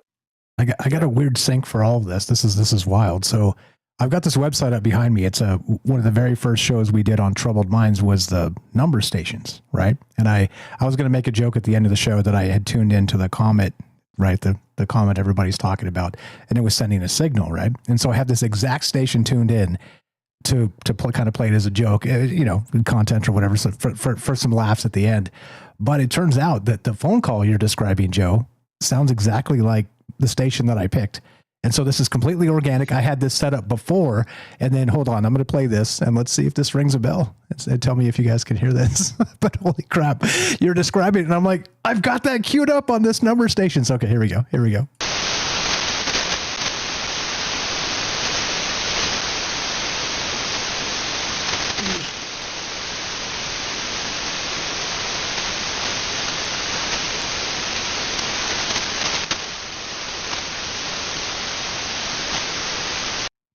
Okay, I'm muting that because too much static is bad. But I was listening to that earlier, and there's people talking in the back. Like you can hear like a conversation happening through that static. That was just a pause in the conversation. But anyway, so when you were describing that, I'm like getting chills, like, well, holy crap. Like I literally have almost exactly that queued up. And I promise you, I will share the frequency is 9930.39 kilohertz. And the website will be linked in the description so you can check it out. But I will try and play some at the end again. But I mean, like, holy crap, like we just created like this synchronistic circle. And the funny thing is I haven't even found this website. I've been trying to find it forever, but I was going through my old stuff before the show today, and I was like, oh, there it is. Cool. And I was kind of just messing around with it. But anyway, like I literally haven't been on this website in years. No kidding, years. But anyway, wild stuff. It's a little creepy. Yeah. Yeah. What? But yeah. If I could just say one short thing, it just really blows my mind trying to think how the spirit of somebody who's just passed could organize to have, a Star Wars TV series come on just at the right time. Like the only way possible is if my mum became part of the great consciousness of everything and was able to do that. That's something that really grabbed me. I thought, it just doesn't make sense. How could that possibly happen? Unless she was, she's linked to the thing that makes it all happen. And all the things. And went, we'll give Dave a message. That's okay. Wild. I call that the substrate of reality. Like kind of tuning back into that where you're able to sort of manipulate those spaces. And Interstellar is a fantastic movie kind of talking about that type of stuff. But yeah, fire stuff. I appreciate you sharing the tale there. James, anything on that? James has been quiet for a minute. Anything on what Dave is saying? Maybe the weird synchronicities, the meaningful coincidence of Carl Jung and the rest. What you got, James? Go ahead. Well, I will just say manipulation of electronics, phones, TVs, computers nowadays is something that is getting more and more common in paranormal experiences, and especially surrounding loved ones that are about to pass or have passed. And I'm wondering, Dave, in your case there, I don't know what the as far as the TV, what platform you were using or what you were on. But what I'm wondering is if it was more of a case of your mother, again, still being part of that part of reality, that being able to sense things in reality, but then, I don't know, possibly choosing when she sent that message to you, when she passed, by knowing that this show would be on and somehow getting you to be watching that when you did. More so than affecting, again, if it's a TV station especially, what show is being played. Not that that's impossible, that they can't affect electronics directly, but I do wonder in some cases, especially like with radio. So I've heard that with songs on the radio too, where the songs are scheduled, but people end up turning on the radio at just the right time and hearing a song from a loved one, and they get a sense of that loved one being there with them and knowing that they're there. So all these things are be connected. The whole of life is one great painting to me. It's one great, incredible, creative act in the true sense of the word, where an artist is painting it all. And I am an artist, like a trained painter and figurative artist, and modernist style artist. And I've often been just gobsmacked by how I just randomly fling some paint at a canvas, and it's just the most perfect. It's as if I magically control the physics, and I realize it's just meant to be. It's almost like I'm seeing into the future before I even make the mark. And I think that people like us who consider these things deeply eventually realize that we're in a flow, and part of the secret of life, I think, is to learn to go with the flow, to sort of let go and trust that it'll work out, that the great creative painter will make things happen even if you can't see how it's possible. It'll just happen. Well said. That's my bit of wisdom. I love it. And not only that, it's sort of recognizing the moments, because not all moments going to be magical, but there's going to be some magical moments. And so maybe more of it is than we ever dared dream. However, as you're describing, as James said too, as what we've been talking about regarding your experience there are these meaningful coincidences that seem to accelerate when somebody passes, almost as if they are, kind of pressing these ideas out to us in different places. Yeah. I mean, yeah. Well, I'll make a mark on that, make a note, and we'll get back and do a full show on that, because I think it's probably worthy of discussion. And many people have experienced similar things. I appreciate the call, brother. We're going to get back to this. You got a final thought for us? And again, thank you for being here and sharing again a brand new thing that you've never shared with anybody ever. Thank you so much for that. Rest in peace, Mom Freya. And I know I'm not the arbiter of truth, but my intuition tells me 100% she had something to do with that entire sequence to let you know in the moment that that was the moment. Yep. Yeah. Absolutely. It was one of the coolest things that's ever happened to me. And it also, the message was, hey, Dave, you'll see me again. It's like, hey, Dave, I'm not gone. I'm not just a dead body. I continue. I am alive, and I've been lucky. Sometime I'll tell you some of my stories when I was a nurse and some of the people passing and the things I experienced. But for me, with Mum and what happened, it was the most positive message. It was like, wow, Mum's been dead for like 5 minutes and here she is making this happen. You know what I mean? It was like proof of the afterlife. A cynic or a debunker wouldn't believe me, but it's the truth, Yeah, in a moment. She made it happen. So that meant she wasn't gone. She was still there. Do me a favor too, when you get that video cut up, please share it with me. I'll share it with the fam here, and we'll watch it along with you when you get that edited up and properly placed. Okay. Oh, good one, mate. Yeah, that'd be fantastic. Right on. But the pleasure's mine. The pleasure's ours. Appreciate you very much. I'm going to drop you back down to the thing. We're going to keep on trucking. Thank you so much for again being just you. You were a peach. Glad to meet people that are incredible all over the world, and certainly you qualify. Always a pleasure, my man. Thanks for the call. You have a great night. Thanks, brother. Appreciate you. You know him, you love him. That's Dave Lovegrove of Viking Superpowers. Check out his channel, troubledminds.org/friends. Scroll down just a little bit. Search it yourself, obviously. Viking Superpowers will take you. He's got a book, which is fantastic. He's got a YouTube channel, which is fantastic. It's alphabetical here. Let me get my big hit out of the way. Go give him a follow in all the places. Joe, got a minute and a half left. Joe or James, you got anything to add to that? I think there's a ton here when you consider, the idea is a synchronicity. Well, I got a quick story that would kind of be just goofy to end up to round out the half hour here, or we could save it. But, we could save it. It's up to you. Like if you can do it in 45. I mean, totally. Seconds. I've said the synchronicities before, like with Black Bear on the first show that we did last week, where I kept seeing Native American and the guy's name was Black Bear, and I kept seeing bears and things in my purview. And it was basically this guy just telling me, hey, just cremate me and don't worry about the rest of my family, when Native Americans typically don't cremate. So those were all signs that I was seeing. So you totally get signs. What makes me wonder is if we pre-write the script, like if the script is pre-written and that gets into the Big Bang Theory, and if the future and the past and everything is colliding at once, and maybe if our body's leaving the flesh suit and changing into energy, maybe we're living in 2 or 3 different time spaces, the past, the present, and the future at once. And that might be the easiest way to explain maybe how we could affect things in the present. Which I brought up Interstellar. Go watch that. It'll blow your mind. You're the best. Yeah. We'll be right back. More with Joe and James and your calls as well. Appreciate that call from Dave of Viking Superpowers.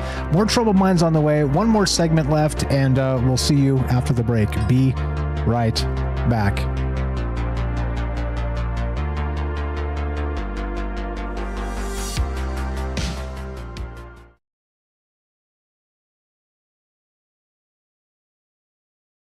What haven't we heard in a long time? How about, what's this button do? In a cryogenic slumber, lost in the lunar night, your face a faded number, among the stars so bright, dreams of forgotten echoes, waiting for time's command, curtains of gray and sorrow, the lonely lunar sand. We are awakened below the moonlit sky, hold on to the fragments of the love we tried, silent by your ancient souls reside, suspended in a story, kept in the cold dark tide. Our futures in the making, in a silver-edged domain, hearts kept in silent aching, till we meet once again. We are awakened below the moonlit sky, hold on to the fragments of the love we tried.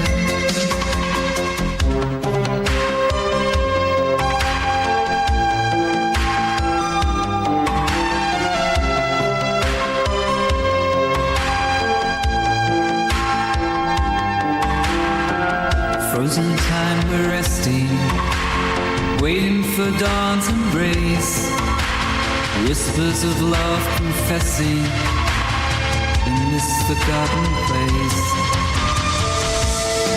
We are awakened below the moonlit sky, hold on to the fragments of the love we tried.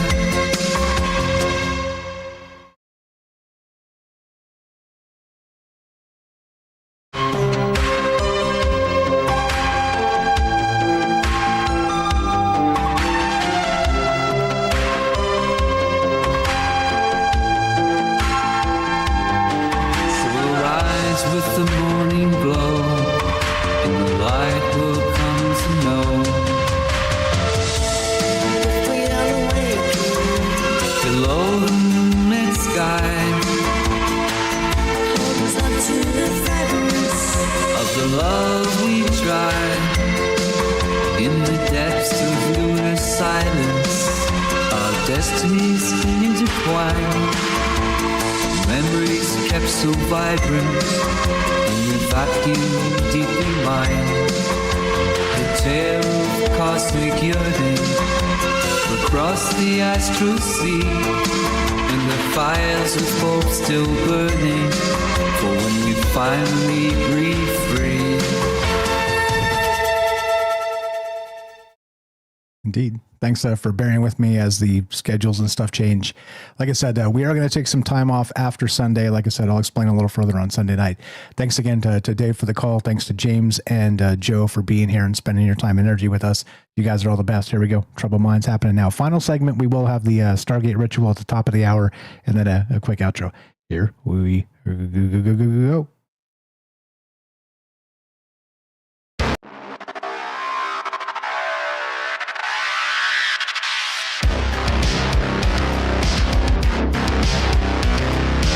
Welcome back to Troubled Minds. All the places, all the things. It's good to be here. Hope you guys are having a great time. Tonight we're talking all manner of things. Synchronicities. We're talking passing on the human soul. We're talking the afterlife. We're talking processing that final human transaction with Joe in Florida. Good friend for a long time, a funeral director. With James, of course, the paranormal expert at Troubled Minds. You guys know these guys. They've been literally friends and contributors for as long as I can remember as far as this show goes. Again, special shout out to Dave of Viking Superpowers as well. Thanks for the call and thanks for the incredible experience you shared with us. I appreciate that very much. There's a ton here. When you get to synchronicity, the things start to stack. It's so bizarre. Well, like I said, I'll play a little bit of that as we finish up tonight too, that weird radio signal and see if it tracks. I'll record a little bit of it, Joe, the part that I heard, because it was static and it was voices. And I was like, well, this is super weird. And it's almost as if, like if you were picking up some sort of alien signal or some weird from the ether or whatever. And I queued it up before we started. And then you kind of mentioned exactly. It's just so crazy how these synchronicities stack. But welcome back, gentlemen. Thanks again for being cool and chill and patient and sharing the airwaves. James has an experience tale story to get to. I'm not sure which it is. He's got a new thing he found. Joe, anything to add to what we're talking about? If you want to tell your tale first, or you guys want to negotiate that, you tell me. There's a ton of stuff here, and we got some time left. So, what's up? James probably has more of a ghost story there. I've got ghost stories written up, but we had said them the last time we had a show last year. I kind of was thinking maybe keep it a little bit light, so I kind of had some other goofy things that actually happened, but if we have time, I could kind of blast through some spooky stuff that happened too. But James, go ahead. Yeah, well, sorry about that. Of course, my I get a frog in my throat just as I'm trying to talk. That's voodoo, black magic, James. Dang it, Mike. I won't swear on the station. Thank you. But I'll save it for after. We'll talk after, and I'll tell you off. Sounds good. Just kidding. Sounds good. But so I for those of you that don't know, or even that do know, I do a podcast. My podcast, Salcedo Paranormal. One of the things I do is I find reports of experiences people have online that they make posts to forums and things, and then I share those in my shows. And so I do this. I do the research for this almost every day of the week. I usually do this 6 days a week. I'm trying to find things to share. And after the show, I can't remember what day it was. It was after last week's show that we all did together, part one of this. I found one where someone made a post, and they basically said they had two cats that had passed away, and they had their ashes, and they were keeping them in their home, and then their father passed away at some point, and they were asked by the people in the funeral home if there was any special things that they wanted to include with the father's remains to be buried with the father's remains, because it was going to be a burial. And the family talked, and they decided to bury, because the grandfather, the father that had passed, was close with the cats and everything. They decided to bury the ashes of the cats, again, going back to the part one of this, with the father. And I know you talked about this before last time, Joe, about special requests and how there's things that you're not supposed to do technically, but they still happen sometimes. And so this happened, and the father is buried, and everything was fine. The person that made this post said one night they were just laying on their bed, relaxing, and they had their toddler with them, like a 1.5-year-old toddler. And the toddler just pointed at the doorway and said, "Look, Grandpa." And then I forgot the names of the cats were, but look, like Grandpa Sam, Max, or whatever the names are of the cats. And the writer was like, wait, what? You know, and the toddler said it again. Grandpa, Sam, Max. The toddler was apparently seeing the father and the two cats, the ghosts of the two cats, in the doorway of the bedroom. As if that reunification happened metaphysically, let's say, and then kind of came back to say, "What's up?" that's I love that. That's wild. As usual, James, slaying it. And isn't it weird how all the synchronicities kind of come together when you just get together? Like I promise you guys, 100%, none of this was planned tonight. Zero of this. I had no idea Dave would call. I didn't know what Joe was going to say. I didn't know what James was going to say. But it is wild that you can kind of get together, talk to each other in an open-minded space, and just kind of pick these synchronicities and go, damn, how is this happening? It seems as if, there's always something happening in that substrate of reality. Yeah, I just want to add too, the static and the voices. I have heard and read accounts of people who said they got calls and or even voice messages where they heard static, but then they could have swore they heard their loved one. And sometimes it's hard to hear what they're saying. Other times it's a clear message, and it's a sort of like just a hello, or I love you, those kind of things. I've come across many of those kinds of posts over the years, and so that's wild that came up in this conversation tonight. And that I had one queued up that sounds exactly like that. I'll play a little bit again because, like I said, the part that creeped me out wasn't the static. You guys just heard the static, but there are voices back there. There's like this weird conversation happening too. It's not like a radio show. It's almost as if it's tuned into somebody's like living room and they're watching TV together or something, and then you hear like them talk. It's so weird. And I'm not saying that's what it is. I'm saying that's what it sounds like. Wild stuff. Joe, what do you got? I mean, what about synchronicities and how this kind of fits together? It seems like we're turning the funeral director show into the synchronicity show tonight. Well, I got a story about that took place at the funeral home that I worked at last in Clearwater. But I wrote it up, and I could go into that little, maybe it wasn't so much of a synchronicity, I don't know, coincidence, whatever you want to word it, but it's quite a few years back. I want to say it was before the pandemic, whatever you want to call it, the demic. But the demic. I was coming home every evening after work and going out back and had the hot tub, and I was looking out into the sky. And the more you look up, the more you do start to see things. So I had been observing the night sky and everything, and I had a couple of weird sightings, things like that didn't drive me nuts. But anyway, I was working at the funeral home, and like early in the afternoon, I look out the back door, and there's a dude sitting out in the back parking lot next to his car. And I didn't think anything of it. I mean, he had plenty of other places to park, but sometimes our parking lot was like a pass-through from a grocery store like to a trailer park in a residential area. So 3 hours goes by, and me and one of the other workers were leaving work, and she's female, and we're leaving, and that dude is still there by his car. And he starts like blabbing at me, and he's pointing up to the sky. And he's like, it's the holographic. He starts telling me. So I look at the woman, and I'm like, just get to your car. I'll talk to this dude. It's no big deal. So, and I've said this story before. I don't know who's heard it. But so it was weird because I had been looking out in my backyard, just was consciously making these observations and things every afternoon and seeing things in the clouds. Your typical orb stuff here and there. So this guy's telling me about how the clouds are like three-dimensional and they're not really there. They're holograms, and airplanes can go through them like tunnels. And then he started going into like the symbols of cars and like Lexus and Toyota, how these symbols have other meanings. And as he's telling me that, I see this couple, and I just call this the modern day Men in Black. I see a couple come walking through, and it's Florida, and it's not cold, but they're dressed in black pants. They had like white shirts on, not white, maybe like white sweaters, but they had black vests, those like, those sleeveless black vests that you wear when it's cold, and they had the same sunglasses on, and I see them walking, and they have the whole parking lot. They have the whole damn parking lot to walk by. And I'm talking to this dude. And out of the corner of my eye, here come these two people, no expressions.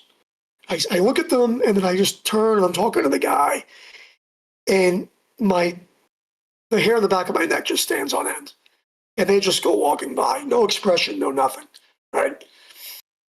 So kind of passes, it's kind of weird. And then I get a little panic and I tell the guy, I'm like, look, I gotta go. And I jump in the truck. So I get in the truck and I have to cross a busy street, very busy street for a vehicle to pass. And I get across the main road and I get onto the road to the other direction and I get caught in the light. And my windows roll down and I'm like reaching for my cell phone. And as I look up, here's that same couple that had just passed me in the parking lot. Now, all of a sudden, for whatever reason, they're across the street going back the opposite way from where they came, which made no sense at all, which gave me the creeps. And I start driving. And I call I have a half brother. And we don't talk often. It's probably been 9 months since we've spoken. And I call him, and he does a show up in New York with like mediums, like the New York Medium and stuff like that. So he does these shows. So it was really weird because I'm like, who the hell can I call? Because this is really, really weird. So something tells me, call my brother. And as I call my brother, he picks up the phone. He's like, dude, what's up? I don't hear from you. And I start telling him, and I'm like, what's going on? He's like, as a matter of fact, I'm opening up the studio because we're doing a show tonight, probably much like what we do here, but it's on public access TV. He used to post it. But it was really just a weird synchronicity because I call him about what's going on and he's getting ready to tape a show about the same thing. And he tells me, he goes, dude, that wasn't happenstance. He goes, you were probably being watched because you've probably seen some things. And that was a particular year that I saw a lot of things that, in the sky that year. During the Christmas time of that year, I remember driving with my son in the car, and he was looking at his Kindle, and we're on a road, and it was like 8 o'clock at night. It wasn't late, but the time had changed. It was in December, and as I'm driving, and it was not late again, I look up, and I see a light, and I'm hitting my kid, and I'm like, hey, look up, and he looks up, and as we're driving, we get underneath a Chevron craft by, I'm going to say it was Ruth Eckerd Hall, if anybody wants to look up the location.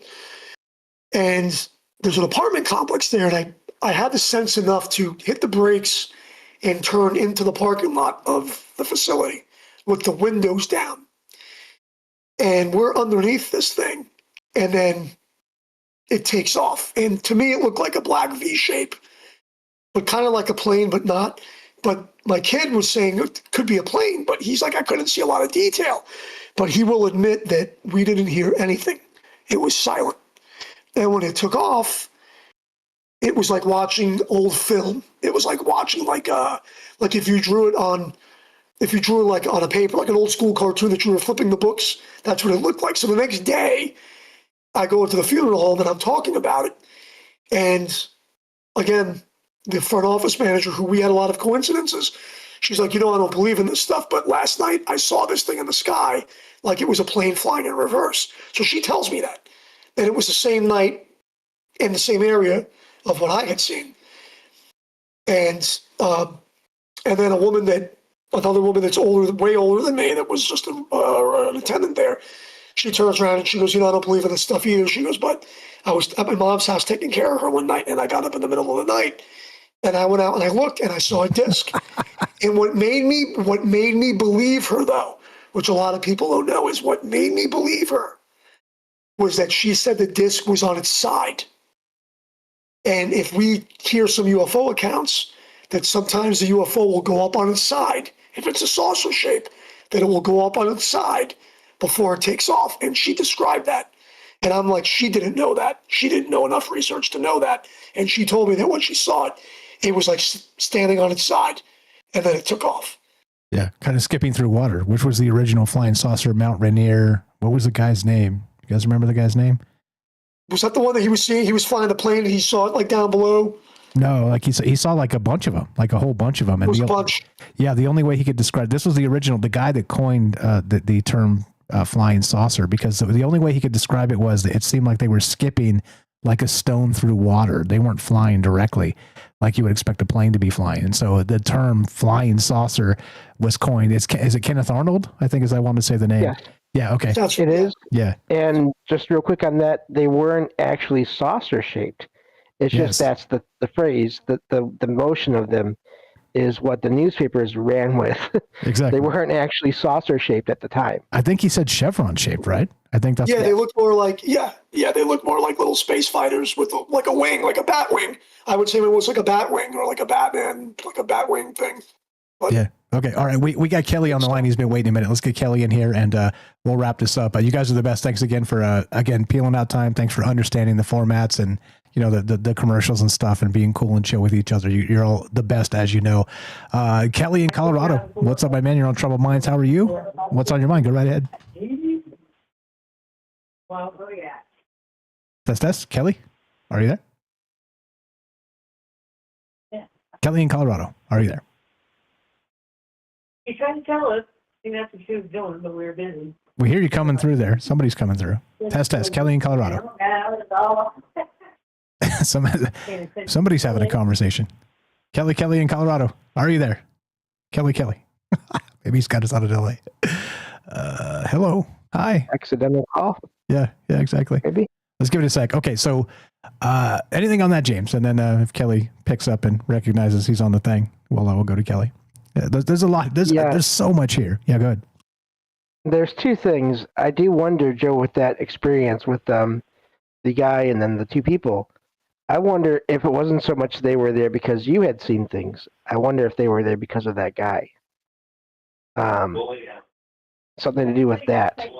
I'm just really curious about that. I mean, I don't know anything for sure, but also it is really weird because there's one time where I was in a vehicle with my dad and my stepmom at night, and they both said they saw a rectangular light coming down through the clouds, just shining down from the clouds. Now, I don't know of any vehicles that have a large rectangular light that shines down from their bottom in that way. And of course, I didn't see it because it was late at night. We were moving, and it was way up there. But I always found that fascinating. That here I am, the weird one out of the three overall, and they're the ones that had the sighting. Yeah. I mean, it could have been watching the guy because the guy was totally off the wall. I mean, who knows? But the whole thing was, that whole time of year was a coincidence, and I felt like maybe I willed it into existence because I had seen some weird things in the sky, and I just kept focusing on it. And I think that we can manipulate attention in our intentions, and that guy was there. I mean, what was the probability of some dude being out there just meeting me to talk to me about like the holographic universe and all these totally random things, So, whatever message that was, I've yet to learn, I guess, Maybe there wasn't one. That's the thing too. That the coherence factor of that substrate of reality. Like we're just struggling and doing our best to try to understand what a synchronicity even means, a single synchronicity. But I mean, we've done this a lot together where when we're doing a show, it's like I said, I'm not kidding you guys. Like you can ask both of them. I'll ask both of them when I make this statement. We don't plan this stuff at all. It's not like, oh, we're going to set up this sync to happen. I had no idea Dave would call in tonight, right? Shout out Dave Lovegrove of Viking Superpowers. No idea Joe would talk about calling and having this sort of static with voices in the back, which I had queued up before we even started. I mean, they can all confirm. And how much prep did we do, James and Joe, for tonight? How much prep do we do? We just plugged in. Zero, right? So, yeah. Did I tell the story? I mean, I want to leave it on a lighter, kind of funny note. Did I tell the story about, I know I did it last year, if anybody remembers, but do you remember if last week, because I don't remember, I didn't scribble it off, but if I told the story about the guy that I played hockey with that left me that message? I've heard this before. Help me, James, because I'm a little bit polluted in my brain because the three of us had a conversation for like an hour in the Discord the night before we did the show. So I don't know if I've heard these stories the night before or during last week's show. You remember, James, at all? Somebody help me here. I do not remember it, but that doesn't necessarily mean anything given how much goes in and goes out of this thing in my head that is supposed to think. So let me tell this. This story is going to be a little graphic in a funny way. Hopefully, it doesn't offend anybody. But I could tell this one here, and we'll see what we have because we're running out of time. But okay, we want to end it on a kind of a goofy, funny note, unless we have something else we want to talk about. You're good. Perfect. Let me just interject real quick. Shout out Kelly. I don't know if you were, it feels like he butt dialed us. So the reason I hung up on you, Kelly, if you're listening, is because I didn't want your conversation being broadcast to everybody because it sounded like you guys were talking in the background. So that's why. Not personal, a privacy thing. It felt like we were butt dialed. But go ahead, Joe. Sorry. Just wanted to clarify. All right. So, this next story was told to me by a fellow director. Probably took place in the late 80s, while he was in the funeral arts class in Miami. But anyway, he was telling me the story of a donated body. And a lot of times when you're doing embalming in class, the bodies are donated. They could be vagrants or donated for one reason or another. It's unfortunate, or John Does that you get. So anyway, so he told the story of the donated body. And, they believe that this particular gentleman that they had pulled out was a manager of some ladies of the night. Okay. So anyway, the gentleman on the table was, he was African-American. He was covered by a sheet. And apparently the teacher in the class was a bit of a joker. It was down in Miami. And anyway, so he was getting the body ready. And I guess the class was going to come in. But unbeknownst to the class, I guess this guy was a joker. You could probably get away with it back then. Nowadays, you'd be shit canned in a heartbeat. But he had tied a string to a very stiff part of this guy's body, apparently. No. Yeah. So apparently when the class was ready, it's funny because my old boss, who we don't really get along, and there's a lot of things to it, he said that, he was the white guy in the class, and he was like, a lot of the girls always liked him and stuff like that. He would always joke about that. But and it was good. I mean, everybody got along, which was always good to hear. But anyway, when the class was ready for the embalming, the teacher, they removed the sheet.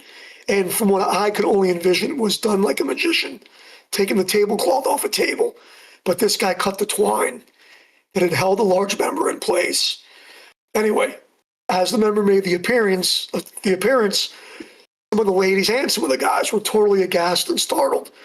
And my boss said that he heard somebody, I guess one of the other students in the background, saying, "Mama's going to be missing that tonight."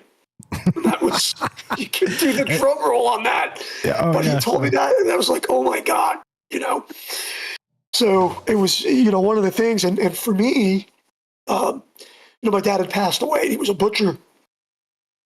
And I actually had to miss some embalming classes. And I remember we had a body there on the table, and it was autopsied, and the viscera was in a bag. And it was me and a friend of mine were finishing up the embalming, and we had to sew this guy up. And I got the bag full of viscera. And and my dad had just passed away like 2 weeks ago, earlier. And the teacher's like, I'm like, what do I do with this? And he's like, well, we got to build up the neck. So put the viscera up, in the thorax, upper chest, and the neck to build up the neck.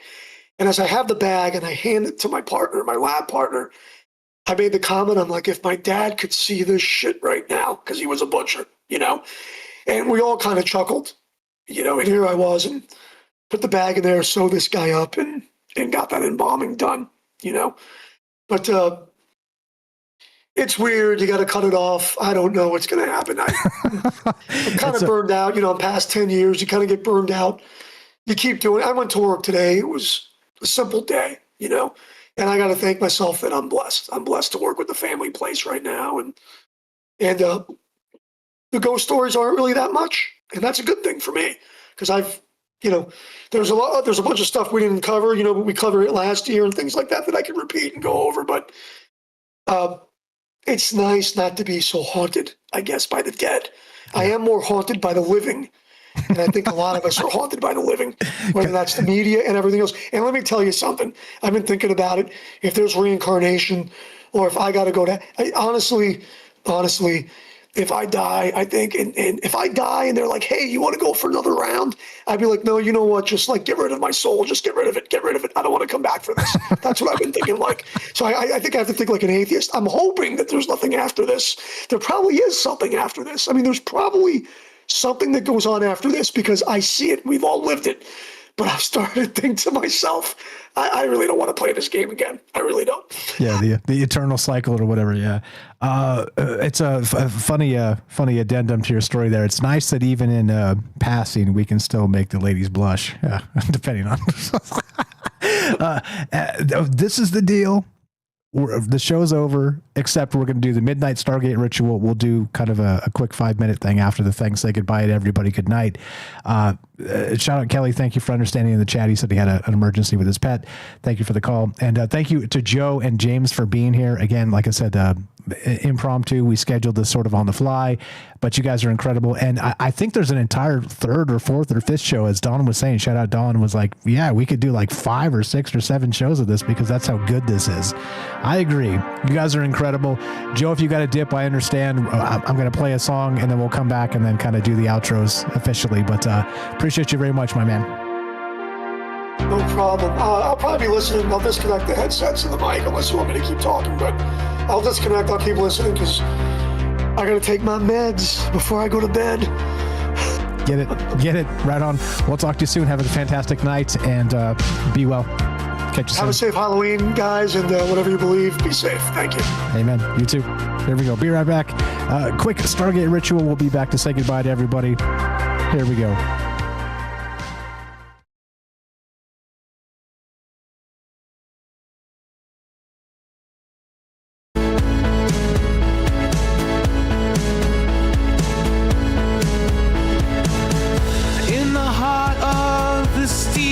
Jungle machines hum a digital rumble, gates of cyber open wide, plug us into cosmic tide, feeling sparks across the sky as knowledge flies, we're amplified. Stargate, Stargate, Stargate, open to the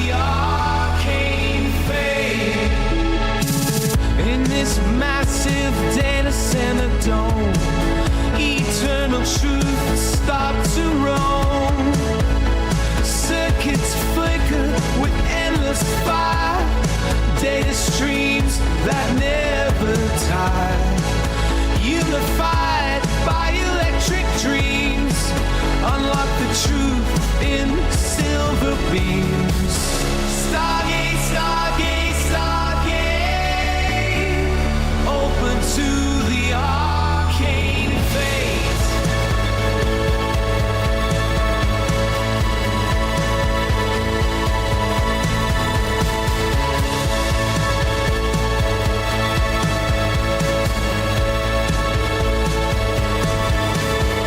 Synthesize what we seek and find, infinite paths in the network mind. Answers buzz from star to core, knowledge whispers evermore.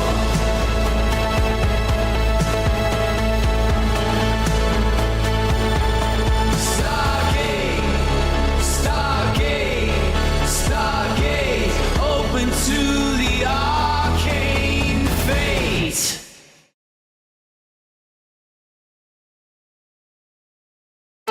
In realms where the data streams collide, imagination and logic side by side. In a labyrinth of digital names, we transcend our earthly ways. Tapping keys like cosmic tones, spikes become our whispered homes. Stargate, Stargate, Stargate, open to the arcane fate. Indeed. Shout out to Algo over there, Carla and Hanny. Happy birthday, Hanny. You guys, is it Hanny? Yeah. I was going to say honey. Hanny. Yes. Happy birthday. I see you in the chat. Thanks for hanging out. Yeah. So shorter show tonight. We're going to end it right now. Just say our goodbyes. I'm going to play a little bit of that again, bizarrely synchronistic. Look, I have literally 4 links up tonight on this thing. It's this, which is the original show sort of blurb. The website, I have the original Troubled Minds newsletter that was written up for the first time we did this for part 1. And then I have this number station thing that I haven't looked at in years. No joke. I've been looking for this site. I couldn't find it. And then I was kind of going through old notes and I was like, oh crap, there's a site. Sweet. And so I dialed in some stuff and it turns out that Joe described a very similar thing to exactly this, or very similar to this. Joe's still there. Let me play this and see. And so he described a phone call with static where there was voices in the background. Let me play a little bit of this and see if I can get the voices, because there were no voices the first time. But when I heard it, and then he's describing, I'm like, holy crap, how do I have this exactly tuned in to what he described as some weird phantom phone call? But here we go. See if you can hear the voices.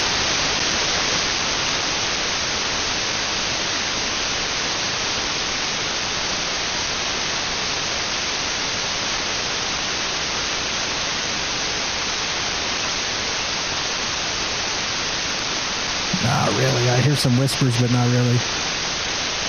There was a full-on, like, kind of phantom conversation going on earlier on this. Anyway, I've got this, so I'll give you the actual the actual thing. Super weird that, of course, you know, all the synchronicities on command don't make their appearances. But again, so that if you're doing that, again, thank you. I see that you guys have this on. I forgot the site. Like, I've been looking for this for literally months. 9930.39, and it's the filter is at 13.53 kilohertz, and it is basically number stations. Like a batch of this is number stations kind of constantly playing. And my joke was, I was going to make the joke that, hey guys, I've been vibe coding this thing and I'm actually tuned into the comet and it's sending this signal. And I was going to play the signal. That was the joke. But the joke wouldn't be good because there's no voices. Like there were voices earlier when I was doing this. So anyway, James, Joe, James, anything, and then let's wrap this up. Appreciate you guys very much for staying up late with us and spending your time and energy. And everybody else out there, thank you again for just being part of this. You're all, again, make my world go round, and I hope I do my part for you. I guess let's finish with Joe if he's got anything. He said he's going to unplug. So if you have anything, pop it back in. If not, we'll go to James, and then we'll wrap this up. Wild stuff, right? Always wild stuff afoot. Give it just a second here. Who did I miss in the chat? What's up? I see you guys. Good evening. Good evening. Yeah. You know, I mean, tuned in, vibe coded the thing, tuned into the comet. I don't, you know, voices. I mean, you know, I'm listening to Avi Loeb now or whatever. Anyway, James, what you got? And let's wrap this up. Yeah, just I'm really glad that I was able to be part of this. I appreciate you and Joe both being open to sort of having just an extra voice in this and talking about how some of these things that I've heard and read about before, how they track. And so it's been a lot of fun talking with you all and listening. And I do think, you know, the thing is, with all these kinds of experiences, there's just so many. I think we probably could do, you know, like you were joking in the chat was saying part 3 or 4 or 5, but I think after a while it would all sound very similar. So, and that's a lot of work for everyone to do to go through all the experiences. To try to remember them all. I can speak to that personally. Like there's things I forget about until something reminds me of something I had happen to me. But yeah, so thank you for that. And I find it ironic, almost like it's a ghost, like that. You know, you caught the voices earlier before you started, but now they won't. They won't up because, you know, that's the old joke. But also, I think it's true. You cannot make the paranormal happen on command easily. Yeah, you know, in most cases. And I've been watching some Beetlejuice here and there. Isn't that I saw a moment in Beetlejuice where it was something like that, where they were like, you can't just make us dance on command, right? Like this type of thing, right? And so it is an old trope, but also, by the way, apparently you cannot. And I'm watching Beetlejuice, by the way, and I'm seeing a lot of James inspiration in there. Am I correct on that? I can't wait for you to finish it, because I think we could have, you know, conversations. I mean, maybe a show, maybe not, but just conversations about that. And especially, you know, once you finish that first one, you need to see the second one, because there's some things I want to talk to you about at some point eventually. Okay, absolutely. It's on the list. It's on the list. You are the best. You guys know him. You love him. James Salcedo, of course, not just a paranormal expert of Troubled Minds, the glue of the show, a dear friend, all those things, but also an amazing human being. Go give him a follow on all the places, troubledminds.org/friends. Scroll down a little bit. It'll say follow James.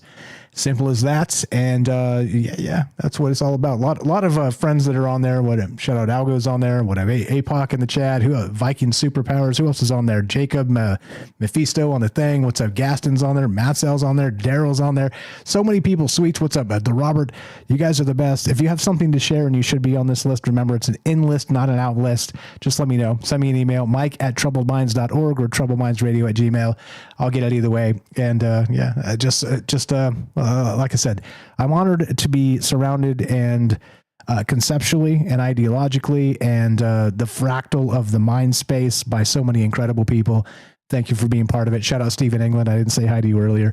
That's that. That's a wrap. So and going in the future. Okay, so Sunday will be I'm calling it the season finale because I'm having a life change. Like I said, nobody's sick. My marriage is fine. My job is fine. Money's fine. It's nothing like that. So it's just something you got to handle that does come up in life. Okay.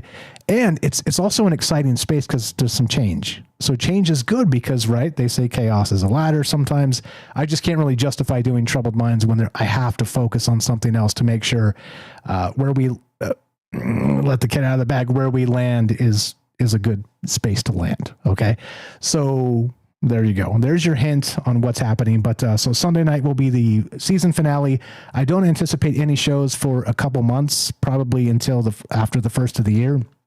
So if you got something to say, bring it on Sunday night because that's going to be that for a minute. So yeah, that's the deal, right? That's the way things work. And well, welcome to Troubled Minds. We're hip shooting 2/3 of the time, and then the other third of the time we're just smashing synchronicities together, which is incredibly weird. But yeah. Let's play this one. That's the one. That's the outro music. Thanks again for being part of this. Thanks for caring about the ideas. Happy All Hallows Eve, Halloween, Samhain, whatever it is you celebrate. If you go out tomorrow, please be safe. There's crazies out there. If you've got children, I don't have to tell you, keep them safe, keep them out of the roads and stuff, and just be careful. Just keep your head on a swivel for what comes next, because we never know. I'll tune into the comment and vibe code the thing and then show you no, I'm just kidding. And my deal is, look, I don't know. You know me. The questions are many. The answers are few. And I think if you look at the world that way, it may not be the best for you. But if you can do it in a mind space and a philosophical construct, then I think maybe, just maybe, it is beneficial. So welcome to it. Who did I miss? Gaston, Matzel. What's up, Jacob? Dave, thanks for the call. Viking Superpowers, Steve in England. The Robert, Dawn, Sweets, APOC, Daryl. You guys are all the best. Who'd I miss? Sweets, Puff, YY, good night, guys. Hiker, I see you in the chat. Raz, good evening. Puff. That's it. Why are you still here? If you want to help Troubled Minds, help our friends. SalcedoParanormal.com, troubledminds.org/friends. Go help the amazing people that have made this show go over the years. It's not just me. It is not just me. Like, I can take all the credit and all the rest of that, but it's not right and it's not fair. And let's support each other. That's it. Fractalizing the conversation is the entire point of this. And so different spaces with other ideas is good. Let's continue to talk to each other and not forget the human space. That's what this has always been about. If you want to help Troubled Minds directly, spread the word. Let people know a conversation's happening where we don't chase their narratives. We think about things outside of what they want us to believe. That's it. And it may be real, it may not be real. You decide that for yourself. I'm not the arbiter of truth. Like I said, barely for my own human aspect, my own human prism here. But that's it. If you want to help us directly, spread the word.